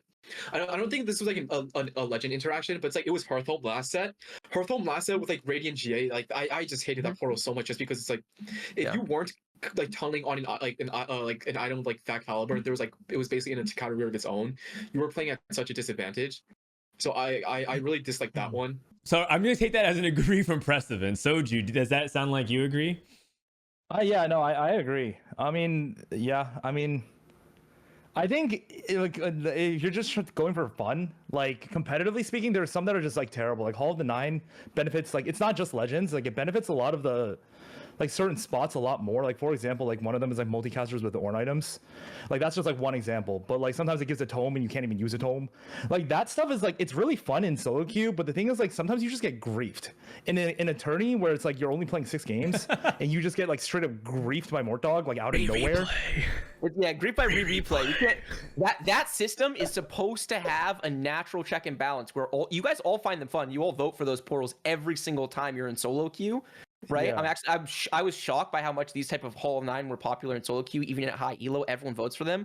In tournament, no one votes for them except for like the replays of the world. Like more, if you guys all agreed that it was a bad portal for tournament, then you would never have to play it in tournament. Yeah, I mean, yeah, I it's just like it's going on what Prestivent was saying. Like for example, like Placidium Library just favors the Earth players so like it's so unbelievable, and like when there's interactions like that where like you're on a certain legend that guarantees certain augments, you can just sit on the portal and just grief the rest of the lobby, and like for example like TF and like in Hearthhome, you just get a free Radiant RFC. Like no one can build 5 bows out of nowhere, unless you're on TF, and you just win the game for free. Oh yeah. Or like Ezreal Glass Industries with a huge exactly. Like some of these interactions are just straight up reportable. But like but overall, like I think portals are really fun. Like I think I like this more than Carousel. Oh man, it's so funny. I'm just gonna jump in here that I love that these two guys agreed, but then went on like minutes long tangents about their least favorite portals and then summarized, but yeah, I love portals. It's actually too funny, man, just like listening to these guys talk about it with that little sandwich. I guess you guys know where I'm gonna stand. I'm just gonna let it know. I agree. I think regional portals is like one of the best mechanics like ever made in TFT. I think it's like genius for the novelty of the game, and it also allows you to lock behind frequency things that potentially could be really good when done sparingly, right? Like there are sometimes fun portals that are only like this comp is only viable on this type of portal. And that I think is really fun. Also, they get to monitor player behavior. So like now there's like almost too much empirical evidence that people love prismatics. Like before, you guys remember prismatic lobbies were complained about endlessly. And now it's like, y'all vote for that shit. And it's so public and transparent. No one can complain about it ever. Everyone's gravitating towards it. You guys have been exposed. Everyone in TFT is a fraud. No, it's the tier 1s are even worse. Like it's not the prismatic. Trust me, it's not the prismatic. It's just no one wants to play tier 1. Like this tier 1, it's unbelievable. I loading with TF, you win for free. Loading with Earth, you have a chance to just go 8th instantly. Like there's just no way. Like I mean, when you're competing, yeah, but when I watch your guys' streams, and Dan's right, you vote for all. You guys all vote for all of them. You all vote for this shit, man. Like I was surprised at first. Yeah, see, Pigot admits it at least. You guys vote for it. It's fun high rolling. It's not fun getting railed in it though. Yeah, for sure. That's the thing. You opt into something with more variance. That's fun when you're on solo queue because you don't care that much about your LP and you know you can get it back. In tournament, you care, so you don't want it to be that high variance. You want to be able to express your skill and beat your opponent, so it's understandable. I'm gonna agree. I think this was a really cool set mechanic for a bunch of reasons. One of my favorite reasons is because the first time we've ever seen the real-time learning on a previous set mechanic. This is the first time a set mechanic really kind of felt like a successor and interest to a previous one to me. This was just better galaxies, and they used it as a way of getting rid of opening carousel, which was always stupid. So it was like a really smart way of coming up with a fun beginning to a game of TFT that is just better. I agree that I don't love every single portal. I think by far my least favorite thing about portals is their interaction with Legends. So the fact that Legends is going away, I would be totally down for portals to stay. I do think we have to be honest about some of the ones that just don't feel very good to play, but some of them I think take time. Like I think there are a lot of people who still don't like the Sump, for example, and I understand why they don't like it. But I think if you actually approach the Sump completely differently, it does become maybe better. Although I think if everyone does, then it becomes bad again. So maybe it's just bad no matter what. I like the Sump. I go on almost every time. What? There's no way you like the Sump. Come on. Some players have huge edge on the Sump. No, They do. okay, that's how you know these guys are high rollers. No. The Sump is all about stage 2. It's like purely about stage 2. The game is, you can completely tell your placements. I sound like Soju. You can completely tell what placements you're going to be in stage 2. Soju, back me up. Yeah, I mean, Okay. One thing about this Sump though that I feel like people don't do enough is roll on stage 2. Yes, they don't roll at all. P-God. You should be rolling every stage. You should be on the Sump. You should for sure be rolling on 2-1 or 2-2 most games, unless you are Giga High rolling, and you should be rolling really throughout. Like you can roll on 4, 5, 6, 7 on the Sump. Yeah, the Sump is or there's bad. just a blatant high roller that just just naturals upgrades and they're just fast ages sitting there rolling on 8 for free. Yes. If I'm like the biggest low roller of the Sump, I'm down with just FF. Listen, what's the name of the show? Exactly. I mean, no, yeah, but like, I don't know. Never mind. I'm not gonna complain. No worries. That was a good one. That was our first one. Let's go to one where I think is an important conversation we need to have. It's a little bit more serious. Or actually quite similar to everything we've been saying, which is this is the least enjoyable regionals meta we've ever had. I've heard this across the board from players who are saying it publicly as well as privately, and even just typing into each other all the time. Do we agree with this? Let's start off with Soju. I think yes, but part of it's not only Legends, but I think part of it is actually people just have. I don't know if this is the longest patch we've had before actually playing on it, but it's also people literally can just search up like BIS itemizations, and it's just unfortunate that there's like no playable comps without +1s. It's just so solved. Like when you lose to someone that's playing the comp that you usually play, and they're doing something different than you try it, and then it works out. It's just too solved, and then also it's just unfortunate that like +1s are what it is, and then multicasters, like how this 9 gold is just scaling into late game. But I think if people were better in that the what patch was it where it was the Kled reroll and or Sivir, like it was, I don't even know, like Sivir was also just horrendously this is set 6, right? Strikers. Was Kled in that one as well or no? Oh no, set 5 was Kled. Yeah, set 5 was set Kled. 6 was Sivir. I think the Sivir one, like high key, might be the same one as this if people were better at the game. I think Milk was just super ahead of like in terms of meta read. Well, the Sivir one is the one where Socks taught everybody, right? Like yeah, but Milk optimized it and played it correctly. Like a lot of people, people didn't know. We always just steal from Socks. Like this Socks guy is a beast, and then we just copy him, and then we just try to optimize it. Which is exactly why I think Milk does have edge this weekend, because it's exactly that kind of vibe where like Milk has just had a chance to optimize some of these lines. Yeah. Multis. But overall, I don't know if it is, but I think it's part of it is just it's more so Earth and TF being a meta is just so boring. But like there's some skill expression, like there really is. Like it's not an ad, like it actually there is. There's definitely places to get edge, and then it's also, I mean, yeah, I don't know. It's okay, I guess. I mean, we all complain, but I mean, regionals is fun. I don't know. Okay, I can't tell. I guess this is like a half agree from Soju. I guess because the other half would be that it's a begrudging agree. It's like I'm not gonna rage quit the tournament. Like I'm still having fun playing TFT, but like I don't know. It's not that good. All right, Prestivent. I mean, this is only my second regionals that I've played in, but I like it's just like this patch. But like spending as many hours as I do like on this patch is just like it's just overall like the experience is like been unenjoyable compared to like some patches before. So it's like I would probably say yeah. Okay. But this is only my second one, so I don't have much compared yeah, to. Exactly. It feels almost unfair because if it's like the worst one out of the two, it's like I mean you can't really tell that yet. Bryce. Wow, this conversation's going a lot differently than I thought it would, to be honest with you. I thought these guys were gonna like rant a little bit about some of their dislike for the patch, but they were both like very. Oh, I mean, this patch is. Oh, I mean, I can go into the detail on why it's terrible. But like, well, that's One what I thought you were gonna one do. at a time, please. That's what I thought you were gonna do. So now there was like a thing that I thought I was gonna say, but now I feel like I have to talk about some of this stuff. So I don't know if you guys want to go back, but like, okay, I'm gonna be talking for a long time. I guess is what I'm saying. I have a lot to fucking say about this topic. Okay. And Mortdog is here, so I'm gonna start with nice things. I think it's important. I believe this is the best. TFT is the best game I've ever played in my life. I mean that. I've invested more in TFT than I ever had in a video game, and I love it with all my heart. It's brought great community in my life.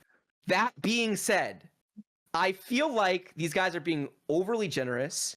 I think this patch is terrible, and I think that while I enjoyed 9 as a set, it was not a top 2 set for me, but I enjoyed 9 as a set. I think 9.5 has been pretty bad throughout, and I don't like saying that. I'm not saying that for fun. I just think, like, listen, I've been on paternity leave for 2 months. Last time I was on paternity leave, I played infinite TFT on my iPad.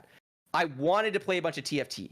I didn't, because at no point in time did it seem like the high elo players, my friends, were having that much fun playing TFT. Every single patch, there was a major issue. The meta wasn't that good. It wasn't that fun for 9.5. Now, I'm not saying no one had fun. There were lots of people who had fun playing this set. And I'm not saying there's no skill expression on this patch or this set. There is. TFT is a ridiculously complicated game. It's part of what makes it so great. There is always opportunity for skill expression. Even the worst TFT metas, there's opportunity for skill expression. This is one of the worst TFT metas. And there's a bunch of reasons why, right? There's the interaction between legends, portals, and augments that is hugely problematic, and especially problematic on this patch, because when you go into a game, there's a couple of viable strategies. Let's say Earth and TF being the dominant ones, and a couple other ones that are similar, right? In style to some of the other stuff, like Ezreal, Ornn, etc. Some Poro play.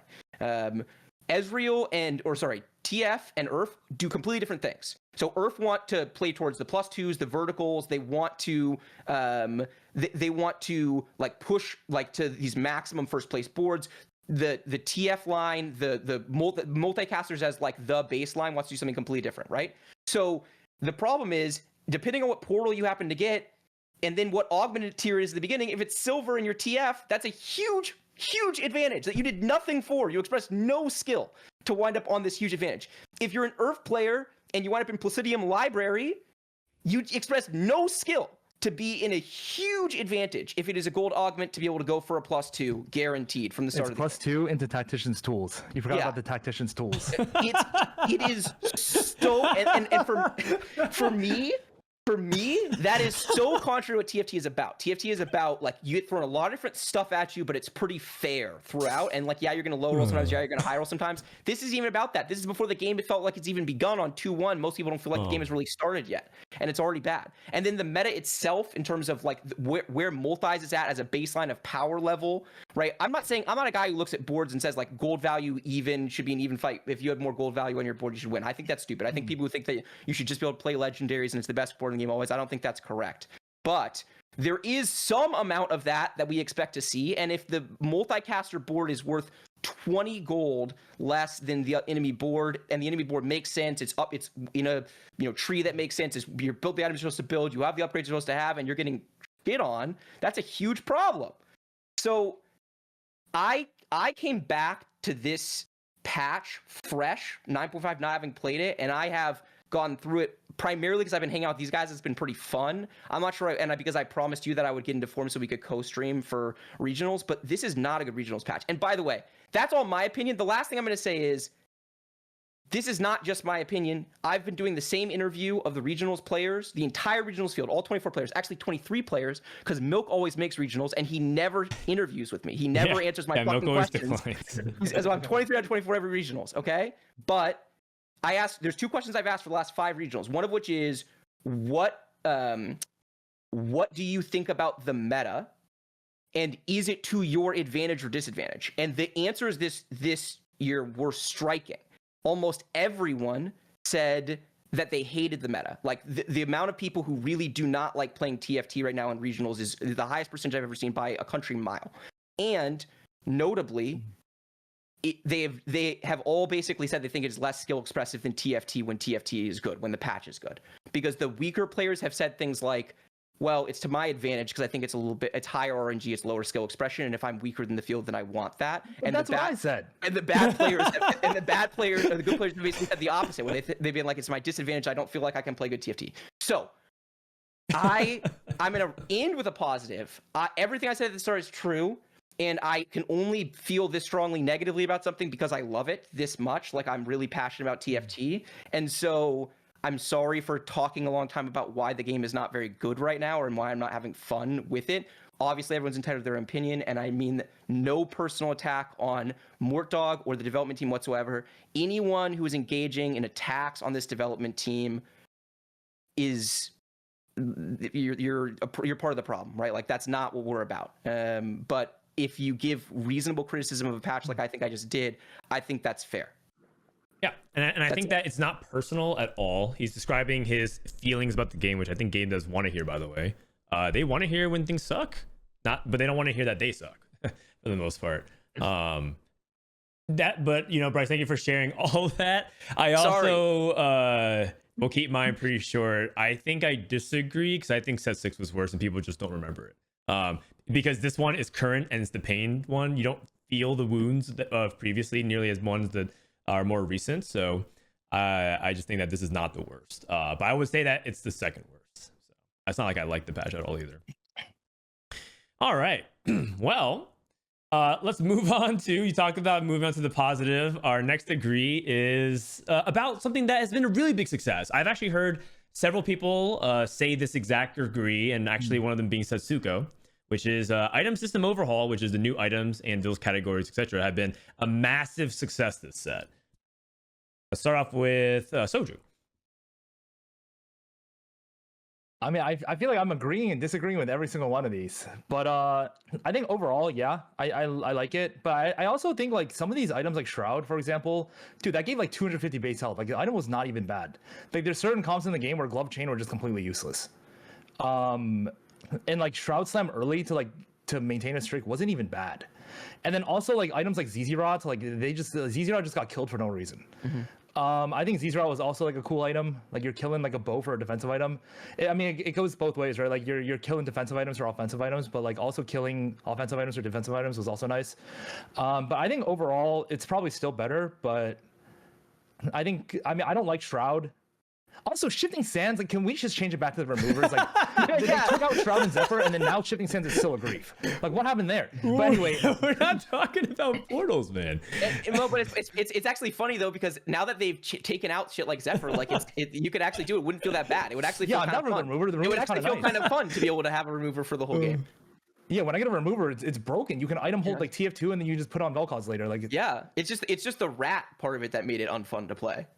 Yeah, but overall, I think the items, like when Set 9 first came out, people were saying that it wasn't that fun. And I agree. I think, I just don't have that much fun in PvE most of the time, or 9.5, or I don't know when the new items got introduced, but I just never had that much fun playing PvE because there's no rank.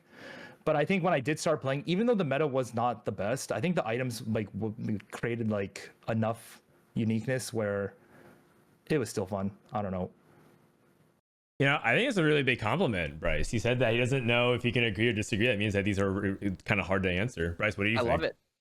I'm an easy agree on this. I also really miss ZZ Rot. I think that ZZ Rot actually played a really important role in the overall state of the item economy, where particularly on AP lines, it was like a way of building target dummy. I don't think it needed the taunt. I think the taunt is like what made it so buggy. I think you could have just removed the taunt, maybe buff up the HP a little bit, and I think it could have been a really cool item that still had a role. And I do think we're maybe a little bit overly skewed to defensive items creating offensive items and not enough options in the other way.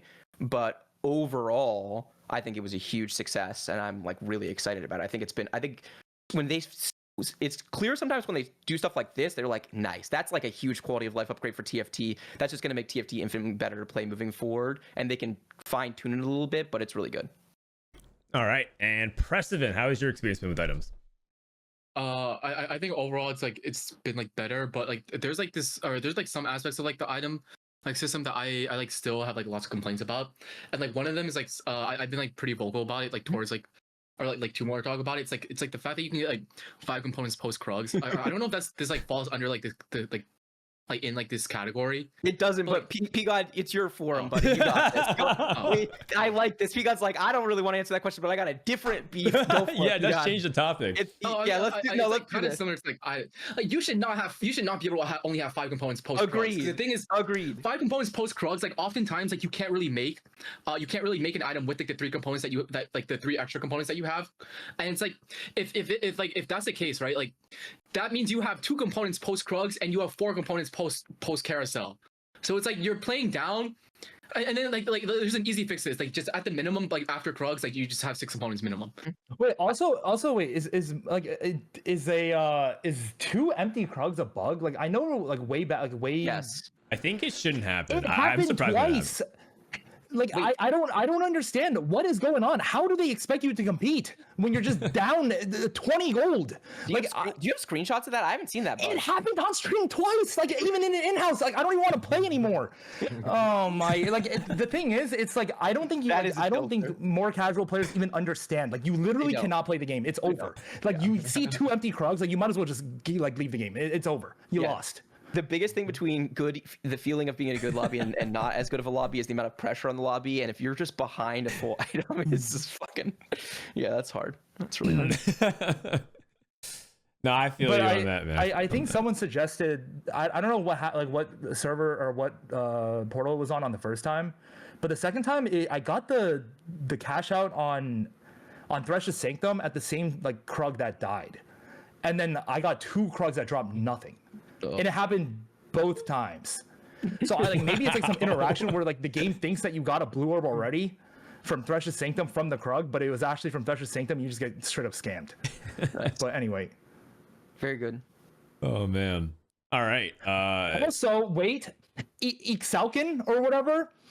You know when someone upgrades a unit when the round starts, if you're on an away board, you can't even pick it up. Like it's just stuck on, and the other guy can just up a full radiant item. Like what is going on? Or it's Thresh's Sanctum, and they said that they fixed it, but what happens is it just the orb just disappears after the round's over, and now you have no info on like carousel. You can't make econ if it gave gold. Like if it gives a component now, like let's say you go for rod on carousel, like, oh, I want to finish my gunblade on my Vel'Koz, and then on carousel and like, okay, like I guess I'll go BF sword, and then the orb, because you fought on a wayboard and you forgot to camp it, like my bad, and then it just drops you a BF sword, and now you're just up a BF sword. No one's building a GS. Like I'm not trying to go 8. Like it's so unreasonable. Like how is this even in the game? Like I feel like interactions like this, like you can only get get away with it if you already know the interaction and like you just sit there and camp that little like top left. You know what I'm talking about? But anyways, I don't know. And then sometimes like the Exalkin just drops you a Radiant Rabadons. I can't even use the Radiant Rabadons. It doesn't give me a remover. Like what am I supposed to do? I Radiant Rabadons my Rise. I don't know what Rise it was, but there's this one Rise that doesn't have any AP scaling. 0. Like it literally just does an extra 50 damage. Like how can my Radiant Rabadons do 50 damage? I'm down a Radiant item. Like, oh my. Also for that one, I'm down instead like a random Radiant item to just give like a Radiant Anvil. Oh yeah, that's not actually in the game. That's not actually in the game actually, which is the really funny part about it. That's probably like the reason why you can get screwed on that portal, because it's pretty bad. I feel Soju on that. I enjoyed that rant thoroughly. I felt one that deep in my soul, Bryce. Yeah. Wow, I've experienced that so many times. Yeah, 10 out of 10 rant. Oh Jesus. Would watch again. All right, and on that note, I'm gonna agree. And chat also overwhelmingly agrees. 90% in agreement. Bellum in the chat, man, you guys need to hear this bitching IRL. I had to mute stream. That's Sarah, by the way. Shout out to Bellum. She's awesome. Thank you for keeping our boy alive. Our next agree is CN is struggling this set and clearly behind other regions. They're not the favorites to win Worlds. Let's start off with Prestivent. They are? Because if they are, I've been watching them a lot. Like that's not good news for me. Well, when you watch them, do you perceive them to be stronger or weaker than NA? I don't know, because it's like lots of times like when I watch Chinese, I don't really know who I'm watching. Like I just know like in the lobby, I watch like one to two players specifically, and it's like I don't know. I feel like they're pretty good. I don't know if that's just me. Well, I think what's interesting is because I watch a lot of Chinese VODs as well, that you don't know who you're watching, because what if the roles were reversed and they're watching a random NA player at day 3 of these tournaments? Bro, they would think we are the worst fucking region ever. So isn't that what's fascinating than what you're describing? Because you're not even paying attention to the players that you're watching, or that's not. Sorry, that's too harsh language, but you're not actually reading their names. Oh yeah, when I watch a player, or when I watch like these Chinese games, I like tend to like focus in on like one person or two players in the lobby, like more so than the others, and I just like try to keep an eye on like what does well. Like I don't like really follow like the lesser name people, because it's like I don't really know how to read Chinese and stuff like that and keep up with them. And so it's like I usually just follow like the more well known ones, and Okay. overall like I think like they've been like I haven't seen I don't think like many of them are like struggle. I don't think they're like really struggling. I don't know. Okay. I that's really interesting. And Prestivent has actually been watching a lot of VOD. I see him talking about it all the time. Soju, do you agree with this? You're struggling? I think their regionals this year this set was a little bit weaker. I mean, I just looked at the board Flancy made. Like Flancy is definitely like a good player, right? Like he's been kind of good for like a while. But if you just like, I don't think he played the game because I think he's on hiatus or something. But he was saying like Earth is a bait, and then he loads in with Poro and plays Aphelios with literally nothing. It just goes dead last. His scores were 8-8, 8-7-5, and just gets eliminated.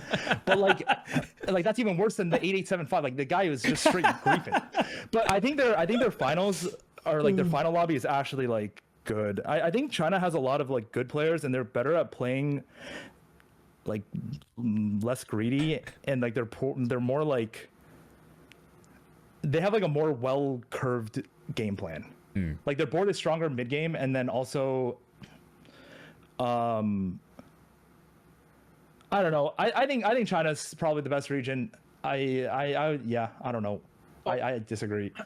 Also, it's like for like their regionals, like the people that are like locked into like their grand finals already, like the 4 people that are locked in, I'm pretty sure those are like really good players in China. Like it's not like you're not seeing some like bumfuck like random like like make it to the final lobby. It's like the 4 that made it to like the final lobby, that are locked in the final lobby so far is like Lilo, Honglan, 62nd, and Chengdu, which are I'm pretty sure like they've all like been like really, they all have like pretty good accomplishments like overall like in or like previous tournament results. Yeah.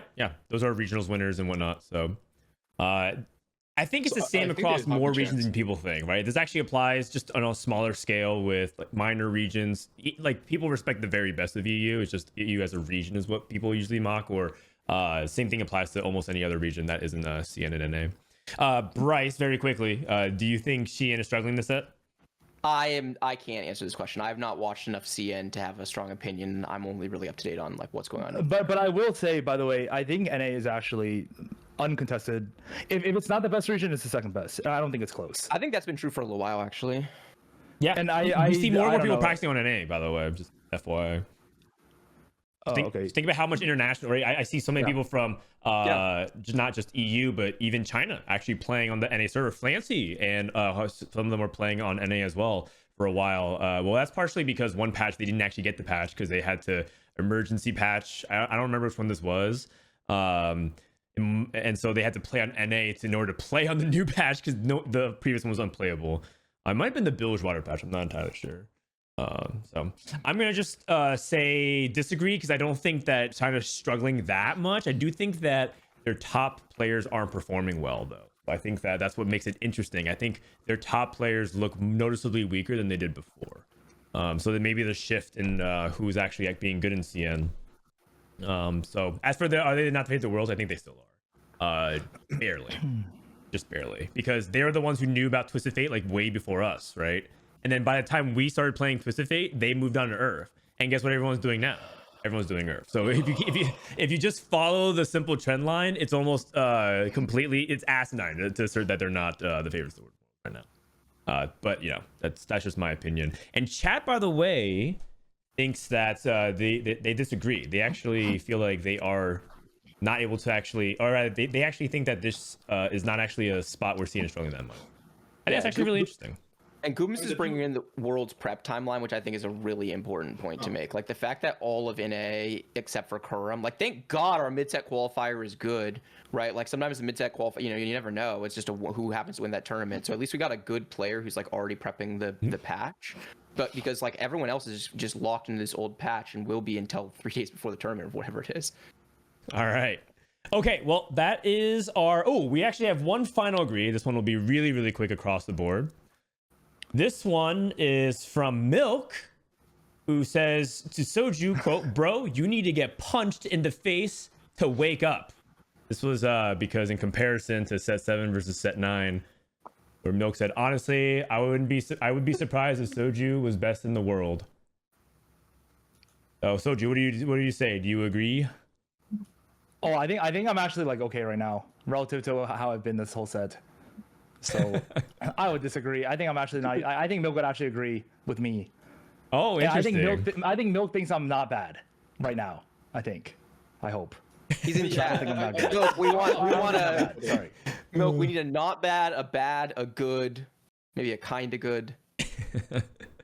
All good. I think it's just a little fun one. Let's go ahead and go to the fantasy section, shall we? Where this is the last major segment of the show, where we are going to do a fun regional specific draft. Bryce, why don't you walk us through once more as I get set up real quick? Okay, 24 players in regionals. 20 of them are going to be drafted. We're each going to get 5 players, which means 4 total players will not be drafted. Everyone gets a $100 budget. We're going to take turns nominating. Nominating doesn't mean anything. It just means you're putting someone up for bid. You don't have any special rights to them. You pick them and you pick a number. And then whoever winds up with the highest bid gets the player. Fill out your team. Can't use more than $100. Any questions? Oh, you guys, I mean, generally speaking, there's like a house rule. We do let you guys get yourselves if you want, but only for fair market value, so you can't go cheap. And Soju, I don't even want to hear, after all of this, you spent the entire podcast talking about how you're kind of good, so I don't want to hear anything about I'm worth $8 or $10, and no, none of that shit. What? Oh, Yeah, he's you saying just that totally like you gonna don't do want, some people say like, "Oh, I'm not that good," so they try not to. Yeah, bid, you're gonna try to get yourself for $10. All right. Okay. I am going to random our choices, and it's going to start off Random. Yep. with Prestivent. Prestivent, you're going to be the first to offer up for bidding. I'm gonna throw Milk first for 30. Oh, For 35. 30? Let's just 35. Let's just get up there. Woo! All right. Okay, 38. 39. Wait, Michael, are you gonna jump in? Oh, what? Nope. Wait, what? Oh, what? You said that you were willing to pay like whatever Bryce did, but double. That's what I heard what you said in the pre-show. okay. I mean, I'm not paying that much. Like what? I'm 40 for Milk. Hello. No, Bryce? we're Yeah, waiting to see if Bryce counterbids. I'm out for 40. Like I can't go that high. Oh, 41. Bro, what? 42. Okay. Then why is 42. Bryce in now? Like, what's going on? What do you mean, why am I in now? The You came out of fucking three-way nowhere. bid in the 40s. We've never had this before. Soju, we all know Milk is so good right now. We've never seen this before in fantasy draft. No, Milk is worth it. Three-way bid in the What 40s. did Preston vote? Wait, who? 42 from I have Bryce. him right now. I have him 42 right from now. Bryce. Oh, 43. What? I'm waiting for P-God's bid. That's the Oh order. no, I'm not trying to be broke. Okay. Preston is out. I will let him go for 43. Woo. bet. All right, going once, going twice. Sold to Soju. Soju, how much higher would you have gone? Would you have gone 45? Probably like closer to like 46, 47. Okay, fuck. I missed a bid there. All right. So then that means I'm up next. Let me go ahead and cross out Milk. I mean, the thing about this draft is that it's just generally going to be stacked teams, I think. All right, I'm going to go with Robin for 15. 20. 21.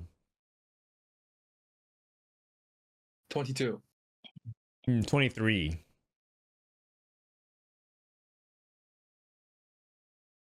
Okay, I'll 24. Tw- 25. Okay, you can have them. Okay. Soju, Bryce? Spicy. I'm good. All right. I got Robin for 25. That's pretty good pricing, actually, relative to where his value usually is, but depending on what you think of his form. Bryce, you're up next to bid. I just realized I have $57 for 4 players. Bro, I am doing what? Oh no, he may have realized. Let's go dish soap for 30. Woo. All right, dish soap. At 35, 36. 38, 39. Oh. 43. Whoa! What? What?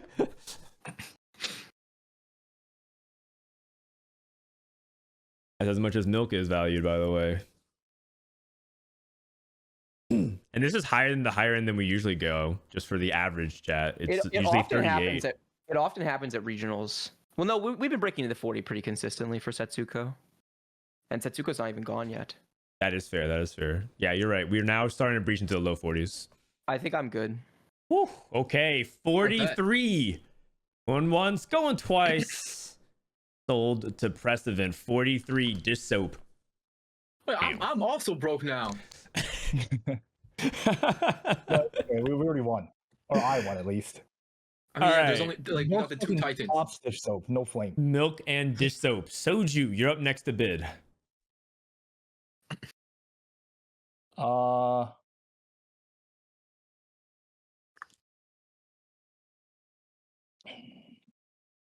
put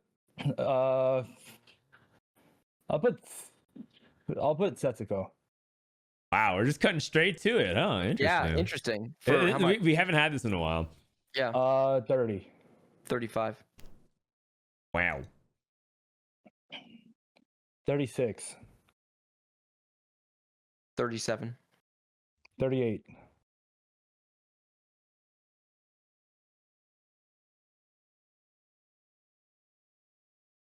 39. Oh my god. Another 40 player.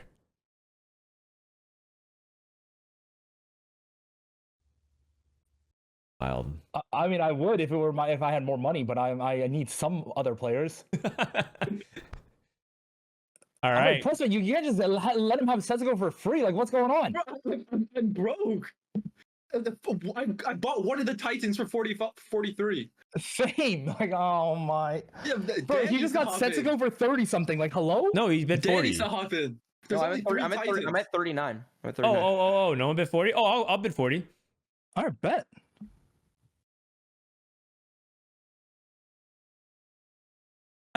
Is Soju just trying to talk me out of his bid? You could have also just not bid. Wait, what? Me? Wait, what? Yeah. No, I mean, you can't let Bryce get Setsuko for 39. Like, hello? All I right. am There are only He's gonna 3 win for free. titans. I'm good. Okay. Setsuko for 40. Going once? Going twice? All right. Setsuko goes to me. Dan, did you want him? I can't tell. Setsuko, I think I'm overpaying for him, but I do want him on my team. Because Yeah. I'll tell you afterwards. I'll tell you afterwards why. Okay. Prestivent, you're up next. Darth Noob for 15.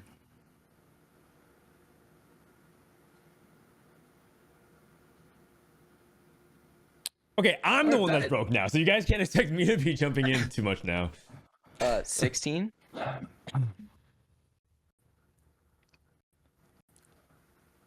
Is that I'll big? pass. Wait, 16 for how Darth much? Noobs? 17.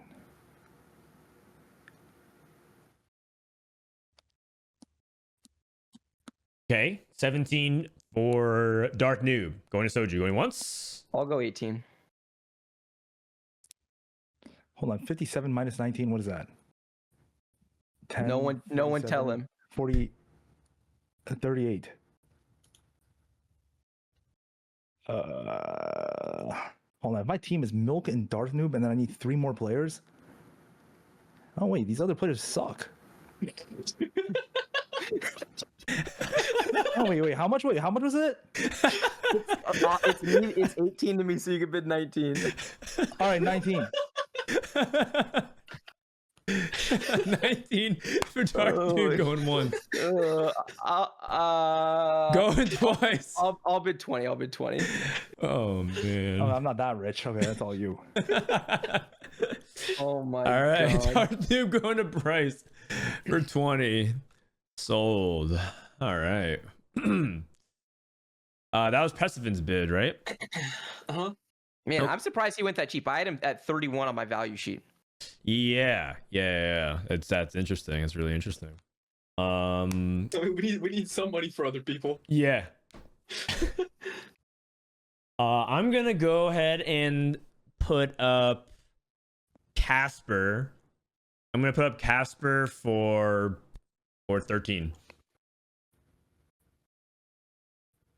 14. 15.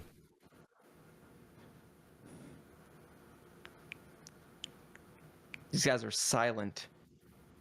No one believes in Casper? 16. Oh no, I have my eyes on other people. Wait, same. I think we're looking at the same people.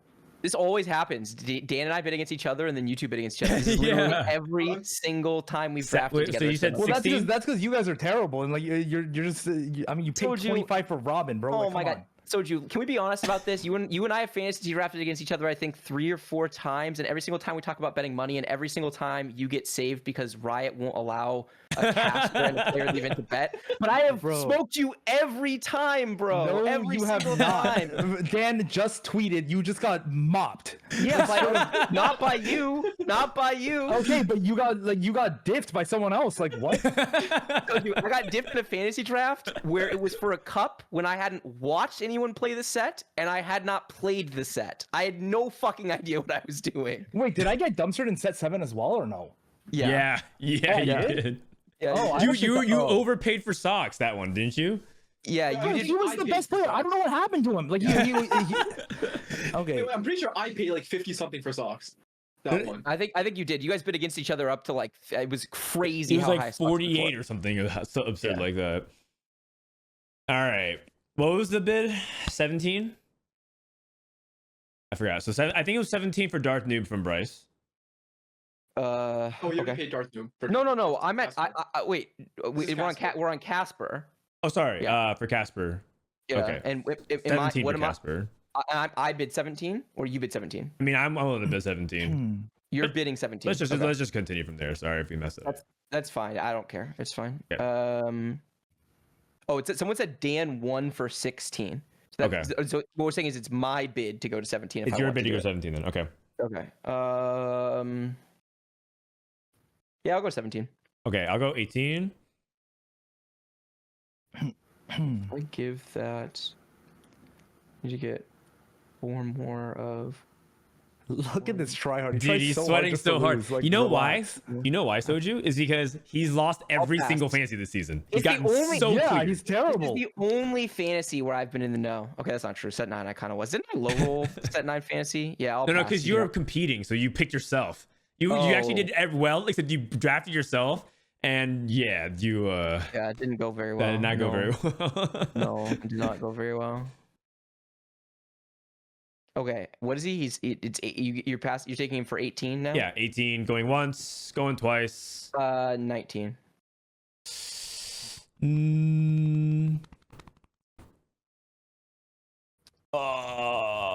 I'll go. I'll go 20. I'll go 20. He is yours. Okay. Dude, you have no money. You can't buy anyone. Oh, yes. He's That's, gonna be picking up I mean, but scraps. like, I feel okay. Yeah, I'll tell you later. I'll tell you later. We'll talk about it afterwards. You're going dead last. You got Dan- me right where you want me. Soju, Your it means team that sucks. it means that he wants 2 people. There's 2 people in the field he likes who he knows he can get for cheap because other people don't want them. No, but the thing is, there's only Yeah. 4 players left. And it's like he's not getting one. He's not getting one of the 4. Right, so he's not gonna get one of the 4, so it means that he's happy drafting. Like if he drafts like the 18th, 19th, 20th, or whatever, he's fine with that because there's people he likes that we don't. Okay. We'll see who they are at the end. Yeah. There's Okay. more than 4 players. Bryce, you're up next. Oh, it's my nom. I nominate Prestivent. I mean, you can just have him if you want, Bryce. I could. I'm gonna nominate Prestivent for 25. 25. Okay, can you let me 26? I've got a number on a piece of paper next to me or a screen next to me. When we get to the number, that's when I'll stop bidding. 27. Bryce did some homework beforehand. Can we just skip to the number? If you want, if you're actually gonna buy yourself, I'll give you the number right now. Okay, is it gonna make me broke? No, I think it's a really reasonable number. Okay, 27. 28. 29. 30. I'm gonna be broke. Listen, I think it's fair value for you. So if you want yourself, you have to pay fair value. 31. 33. Oh, we went 33. You go to the 34 now. He jumped. That's my number. So if you want yourself, you get yourself for 34. If you want me to have you for 33, I'm down. You can have me. You can have me. Great. Okay. Cool. 33 for Prestivent. Going once. Going twice. Yeah, Bryce, you're going dead last as well. No. P-God's really good. This is a great bid. Dark Noob and Prestivent. Wow, you are Team Dark Horse right now, Bryce. That's great, actually. That's exactly what you want to be. This is a low skill expression patch. Don't overplay for the top players. All right. Soju, you're up next for nomination. I'll put.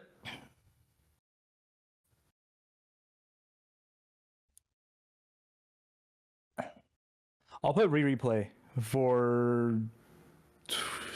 Can I just start at 1 and then see how you guys go? Sure. He's not 1, by the way. Like, he's actually good. Okay, but anyway. For $1. I mean, 20. What is it, Soju? It's 20. Oh, I'm 20 good. for replay. Why? I'm out. I'll take him. Going once. Going twice. Sold. Sweet. 20. Easy. I got Okay, the Dark Horses and I got the defending world champion. That is true. That is true. He just has a defending world champ. I Bro, couldn't yeah, bid. So it was between Soju and Prestivent, which I feel like they are just looking at the exact same two players, Bryce. Yeah, I'm starting to think the same thing. Like, hello, President? I mean, just put him up. Just put him up. They talk so much to each other. I They're just just gonna... realized I have too much money for no reason. Like, wait, what? All right, go ahead. I nominate k3soju. For how much? For 15. Okay, for 15. 16. I'm not going higher. 16. Okay, 17. 18.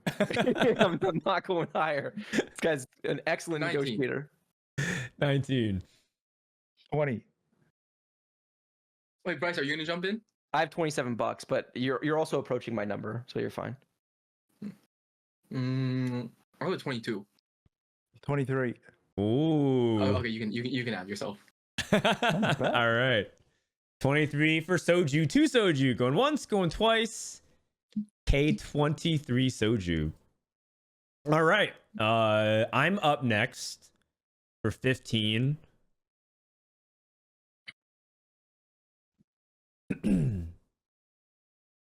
I'll bet on Wasian for $14. Wait, what's 57 minus 15? Well, Oh, 42. I shouldn't tell you. Please, guys. Yeah. All right, 15.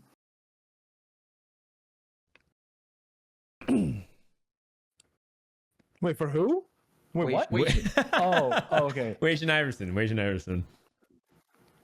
16. 17. 18. 19. Oh. Anybody 20? I'll 20.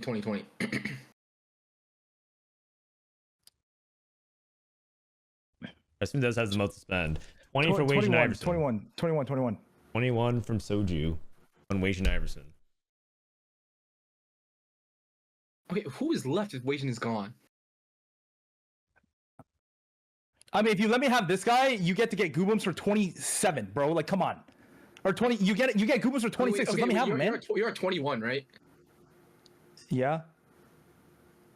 22, 30. Ah, fuck. 35. 35? Wait, what? No, I'm doing the math for P God. Oh, I was about to say, like, you're. Okay. You Okay, can't just start with the $200. Okay, the like, thing come is, on. it's like. But if okay, 2022. Wait, how many are you at? 20, 50, 30, 35? Yeah, he's Oh, trying to leave himself more money. What Bryce just said. Okay, 20. Wait, what am I at? Wait, what was that?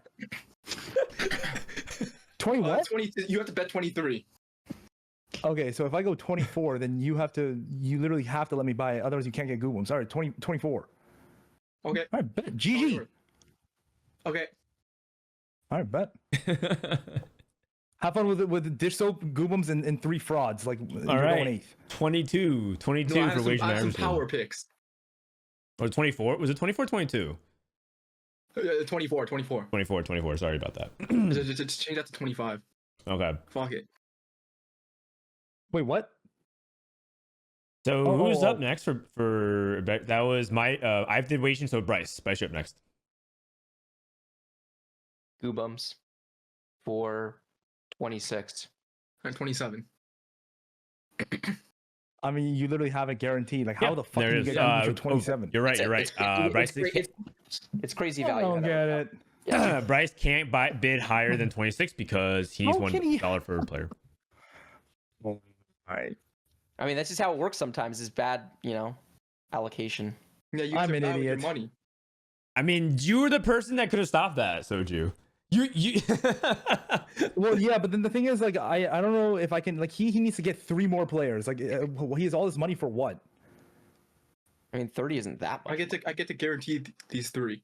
No, you Not don't because of really. Bryce. No. You and Bryce. No, what? Yeah. Okay, I get guaranteed 1. I have more to spend on average per player than you do. Okay, whose turn is it? It is Soju's turn. Phoenix. 4-1.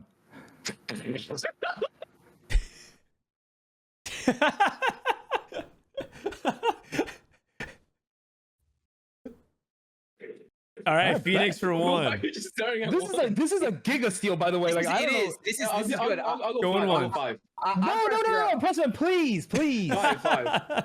Bro, you're gonna lose to Bryce, man. What did you you have say? lower- No, You bid Bro, 5? Yeah, That bro, we- I need to get something. All right, 6. Bro, my last player, it's over. I need 3 players.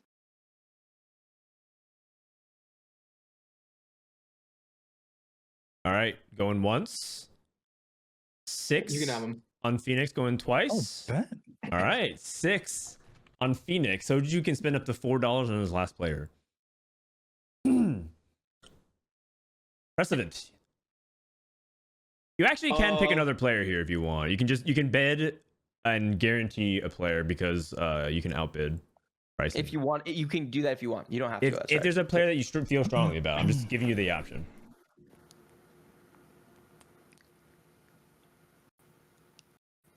I'll DPay for 15. Right. 15. Okay, well I'm out then. I can't bid on it. Price? 16. Okay, if I I don't get it. I can't bid any time ever. 17. 17. So if he does that, I can't pick twice. I can guarantee 1 though. For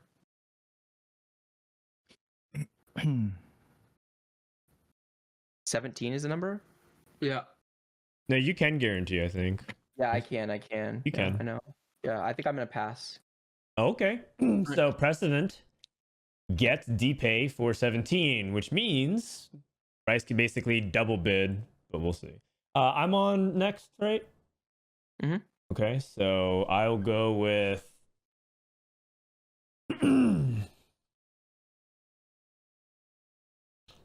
I'll go with DQA for $4. Nice. 12. Smart. I'll take DQ for 12. Oh. Okay. Well, actually, I'll take DQ for 5. No, that's not what was said. It's man. out. I'll take him for 12. I'll take him for 12. You have $1, bro. Like, it's nice. No, trust me. I'm getting this last pick. No, you're not. You have $1. I'm out. Bryce. Okay, TQA Wait, my stole the lineup is precedent for stacked. 12. Wow, he just really jumped in there. Shoot, I did not actually think he was gonna do that. Right? No, my lineup is stacked. Whose nomination is it? Yours. Soulless Four. for $1. Okay. You always bid $1 He's on whipping the Soulless, tech man. out. The $1 You Soulless. always bid Soulless for $1. Oh, dude. Every time Soulless has ever done well in fantasy, he has been exactly $1. this Every is time the- anyone has paid more than $1 for Soulless, 4. utter Me. disaster. It's the ultimate 2-point conversion play, man. It's Yeah, like he goes, you went 4, Soju? Yeah. Do I really? Okay, so if I get it, then I get to pick my next. I mean, do I actually want? Do I want the roster slot? That's the question. Fuck it. 5 Soulless. okay. Oh. Yeah, it's just you, Dan. I'm out. Okay. 5 for Solus. All right. Soju, you're up yeah. next to nominate. Can I get Tilades for 4, please? T-Lides for 4. I'll take him for 5. Don't let that shit happen. Like Bryce, Thank just send 22. What for T-Lights? No. I get to pick my final player. That's not who I want. All right. Bro, you're just okay. Going once, going twice. Sold to me. T-Lides for $5. Wow. Wow. I did not realize this was gonna happen.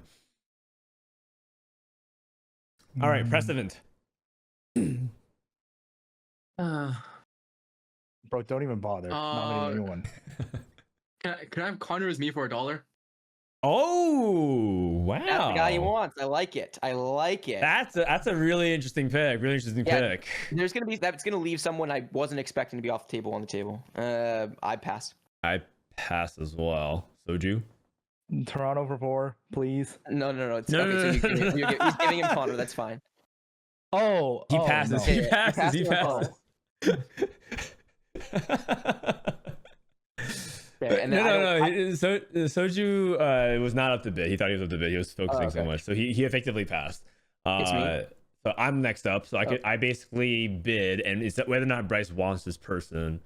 So I'll throw out Kurum for 10.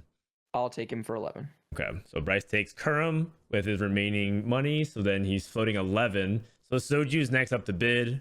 You want? Bro, just choose who you want, man, and Okay. I'll take. No, the mind games. Oh wow, I don't care. I mean, just take whoever.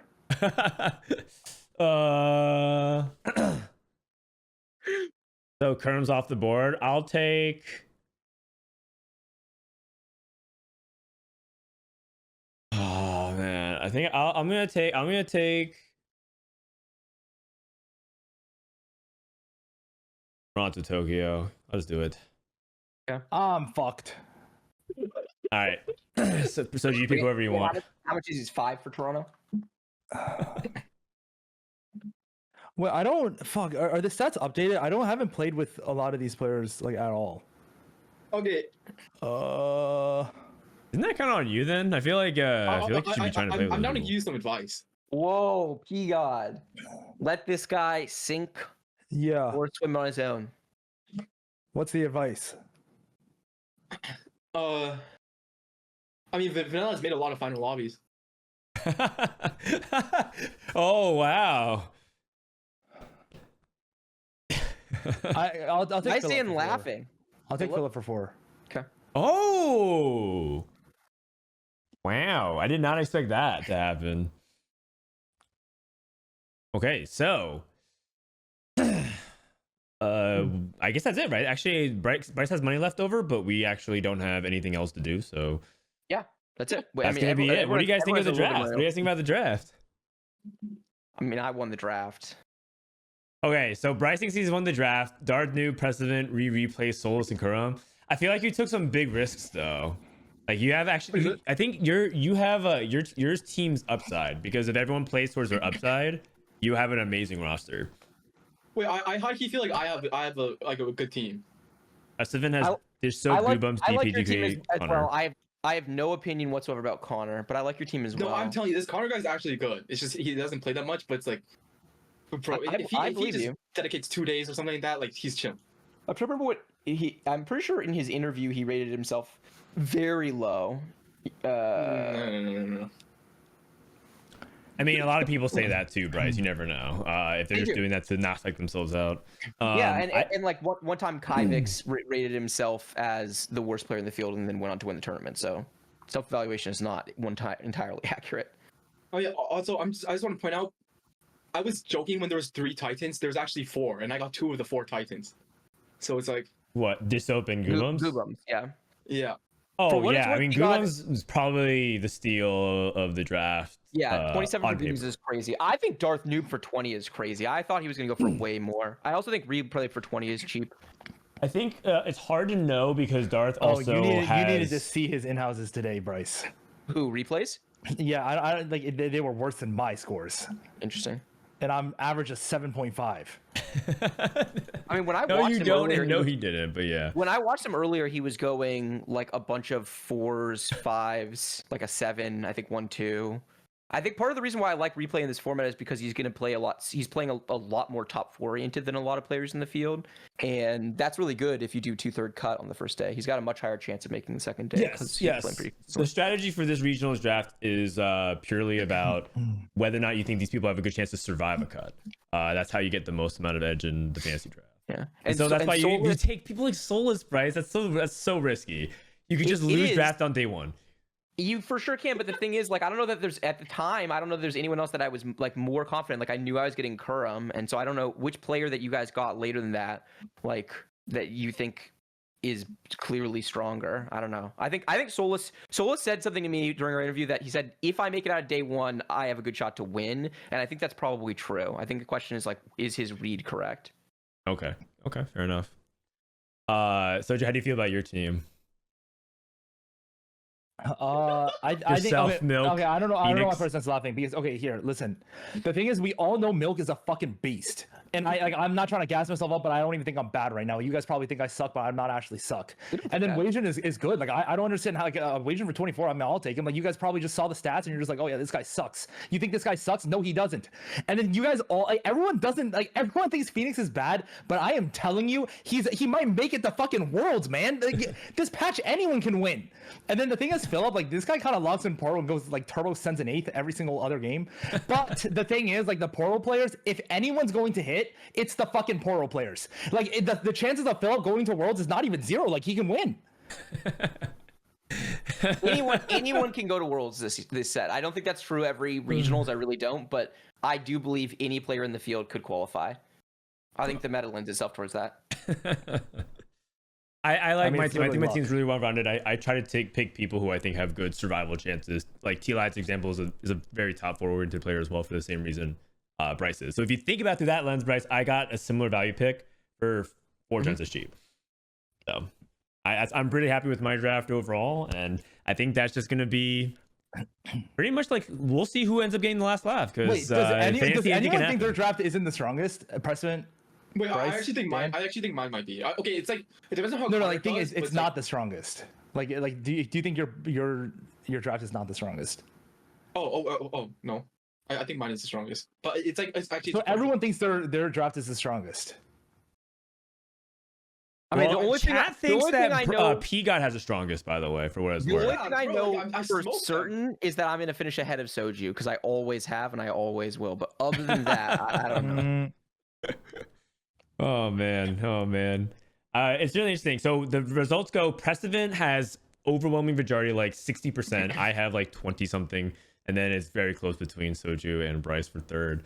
So it looks like most people believe that Prestivent has, which I think is because he has really powerful like dystopian goobums and whatnot. Okay, the thing is, Bryce, I think you are heavily overvaluing the in-house stats. And I also think that Kurum, like your roster is fucking insane. But the thing is, Kurum, like I don't know if he's actually locked in.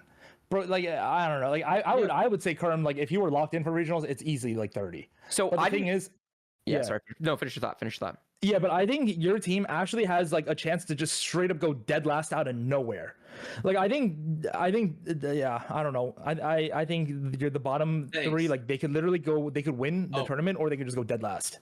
I think I also have the highest chance of having 5 people alive on the final day. My strategy coming in the draft was that I think it's a low skill expression meta, and I wanted to go with proven commodities, so I didn't want to spend money on people like at the bottom of the draft, and that meant I really was mostly interested in bidding up Milk, Setsuko, and Soap.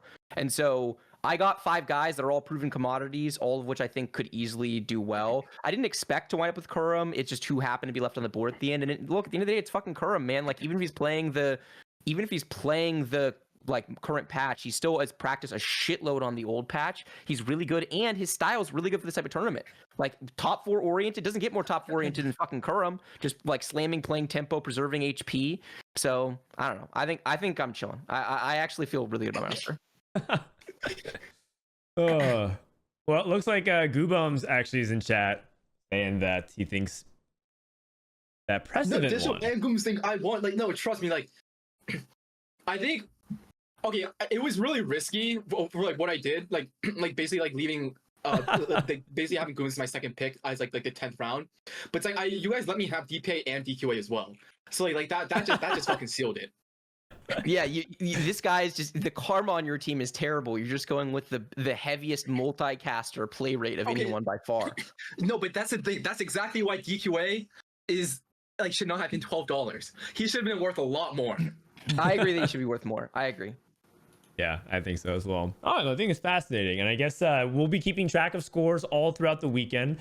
And that brings us to the announcements, I guess, at the end of the show, which is that one, Bryce and I will be co-streaming all throughout the weekend. And then the other thing is that they announced they are opening up pick'ems. Now, this is not for everybody, but this is kind of like if you want to do your own fantasy TFT, but they're opening up the world's pick'ems for who you predict will do well. So it's kind of like Riot sponsored fantasy TFT, which I think is actually really cool. It's always fun to do those things. Kind of wish we did that in North America. I think it'd be really interesting, but at least they're doing it from Worlds. This is the second longest thing I'll say today. There's no way I'll top the length on the first one, but this is a little long-winded. Apologies in advance. So there's a lot of backstory behind the co-stream that's happening this weekend that is probably not worth getting into, but there is some context that I think is really people should know, which is that Dan has been investing a lot more in TFT content over the course of the last set. He took a part-time job in order to be able to actually allocate more time to TFT, and that's why we have like the podcast level production that we do. That's why we have the co-stream quality that we do.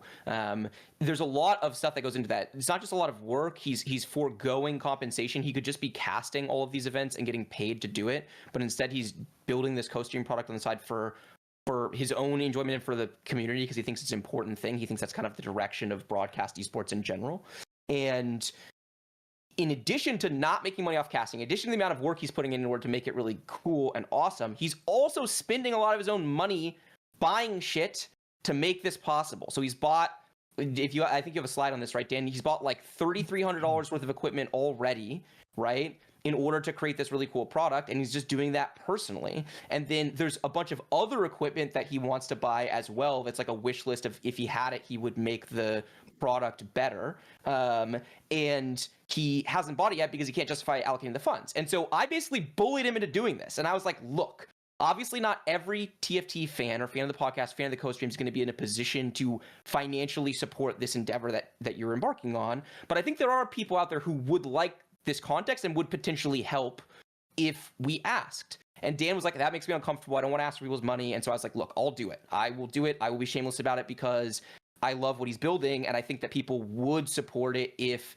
they kind of understood the context of this and if he just asked. So this is me asking for Dan, if people are interested in supporting what he is building, in contributing to the fund of the equipment that he has already got and the equipment that he wants to buy, if people are interested in contributing like the fund of bringing out influencers, right? Like Dan personally flies out Ramblin for the co-stream tomorrow. He personally flew out Ray for earlier. So if you're in a position and you want to donate some money, there's a donation link somewhere below, right? Of like just donating to Froden. Any money that's donated today or over the course of the weekend of co-streams will go directly towards this fund to basically support this product that Dan is building. I think we should all owe Dan a thank you. And I think if anyone's in a position to be able to help pay for that, then I think people want the opportunity. And I'll match anything that's donated today. So whatever money we get donated today, I will just straight up match it to try to get us closer to the goal of like actually Dan being able to build what he wants to build, get the higher end camera, like have the better mic setup, etc. So if anyone's in a position to donate and can, then it would be greatly appreciated. And Dan, I don't know if you have other context you want to add. No, man, I'm actually getting a little emotional. So that's really, really nice. Actually, I didn't even know that you were going to say all that. And Bryce he's like, let's get these graphics made and everything like that. So yeah, at the point where it's getting really expensive. Literally every dollar I've ever made streaming in terms of profit, I actually just put straight into the co-stream and whatnot. So I'm really grateful that everyone comes to support, and I think it's really special. I think TFT is a game worth doing for that. I think that there's also more stories to tell. It's not about like making my stream better than the mainstream. It's about there's so many things going on in TFT tournament. There's only so much you can kind of follow with one POV, and I want to really bring that to life. So it's been really great journey. I think this weekend is going to be super fun. It's going to be super fun. Is. Can't wait. And it's completely optional. If you guys just enjoy for free and just like, hey, I just take me as like an ad, I think that's also okay as well. Every little bit helps. Sweet. All right, and on that note, thank you, especially big thank you to everyone who's watching. But these guys are donating their time, which is probably the most precious thing to them at the moment. They could be spending time grinding in their houses and whatnot. But thank you so much, Prestivent and Soju, for just the most fun episode every set. So Soju, why don't you have final words first? Oh yeah. Yeah, thank you for having us on the show. We've been grinding in houses for like 12 hours, so we needed like a break anyway. Yeah. Also, Bryce, you can you just PayPal Dan 100? Because the $100 I won, I'm down to just not get PayPal'd. I actually forgot about it. So that 100. So then wait. Is this you mean from the tournament yesterday? Yeah. So if he doesn't PayPal me 100, doesn't that mean I donated 100? Yeah. Oh, that's actually true. That's actually true. Oh, wow. Okay, so the prize money that Soju won in the mock tournament, he's just donating toward me. So really, Toronto Tokyo is donating 100. Thank you, Toronto Tokyo, for the $100. By the way, I should cap this. I don't know if there's like how much money is pouring in right now, but if this is like over $10,000 or something, I at least have to have a conversation with my wife about it first. Oh man, there's so many people to thank. The list is really long. There's a lot of people subbing right now, and wow, I'm feeling the love. I think we've gotten around like 70 or so far. So thank you so much to everyone who did it. That is really, really generous. Prestivent, any final words from you? Just thank you for having me. And yeah, Dan does like so much for like the competitive scene. Yeah, you guys see everything like all this stuff like he came up like himself, or Bryce came up with. It's just super cool. Honestly, I expect a lot of players tomorrow to start bitching like mid game. And if you want to watch like someone that is like more like just like watching everyone's perspective, like Dan always like the watch parties, the tournament, and like provides his insight, because like I think a lot of players like when they're in tournament they don't actually like talk about the game as much. So if you're trying to wonder why people do something, it's not because they're bad, it's because like you don't know why they're doing it. But I think Dan will actually like provide some insight on that. So if you wanted to look at like go to this channel instead of just people listening to people bitch, because it's not even me, like everyone's gonna complain. Like there's so much BS that's gonna happen tomorrow. Thanks, man. Thank you. Oh, also, yeah. Soju, open invite. If you ever want to complain about your games between games with me and Bryce and Ramblin', just hop on call and just tell us how it went if you want to. I think one of the best functions of having a permanent co-stream is it can be like a therapy session. Anyone who wants to come in and complain about whatever happened in their game all year. Sounds great. Oh, I mean, I'm down. Maybe like if I get like turbo BS, but like, like it. probably not. I'm probably locked. I like it locked in. Oh, no, totally. It's just open invitation. Same with you, P-Gun. Goobums will be there after every game. We can guarantee that. Yeah. All right. Bryce. My final thought is that this was every bit the amount of fun that I thought it was going to be. I've been looking forward to this all week. I knew this was going to be a banger. It's always fun hanging out with you guys, chatting about this stuff. And Dan is amazing, and I'm really excited for this weekend. You know, when we decided to stop casting, the pitch was like, give me time, let me build this, and it's going to be special. And I think he's already built something that's special, and I think it's going to be really cool to see him pour gasoline on the fire. So I can't wait for the co-stream this weekend, and I can't wait to farm all these bots in fantasy. All right, man. It was so good. You had me in the first half. So for my words, thank you so much, everyone who showed up. If you want to follow the feed, you can always support us on Twitter by following us, twitter.com/DTIYDK. Last few episodes, we talked to some really cool people. That Box Emily episode, if this is the first time you're watching, highly recommend that Emily Wang Box episode. Is really, really fun. And the next time we're going to be live for this episode will be after Worlds, where we're going to do a set reviewed episode and do final rankings. Like, this is their entire performance, and we're going to do like the 15-1. It's like the how do you define who is the best player of the set? We're going to vote, and it's going to be encompassing regionals and worlds. It's like the final rankings of the entire set and see who gets to end number one. So if, you know, Prestivent goes first at regionals, first at worlds, who knows, man? Maybe Prestivent's going to end number one. Love it. All right, no reaction from Prestivent. Okay, well, that's going to be it from us. From Frodan, Bryce, Soju, and Prestivent, thanks for watching this episode of Don't Talk If You Don't Know, and we'll see you guys next time for more TFT action.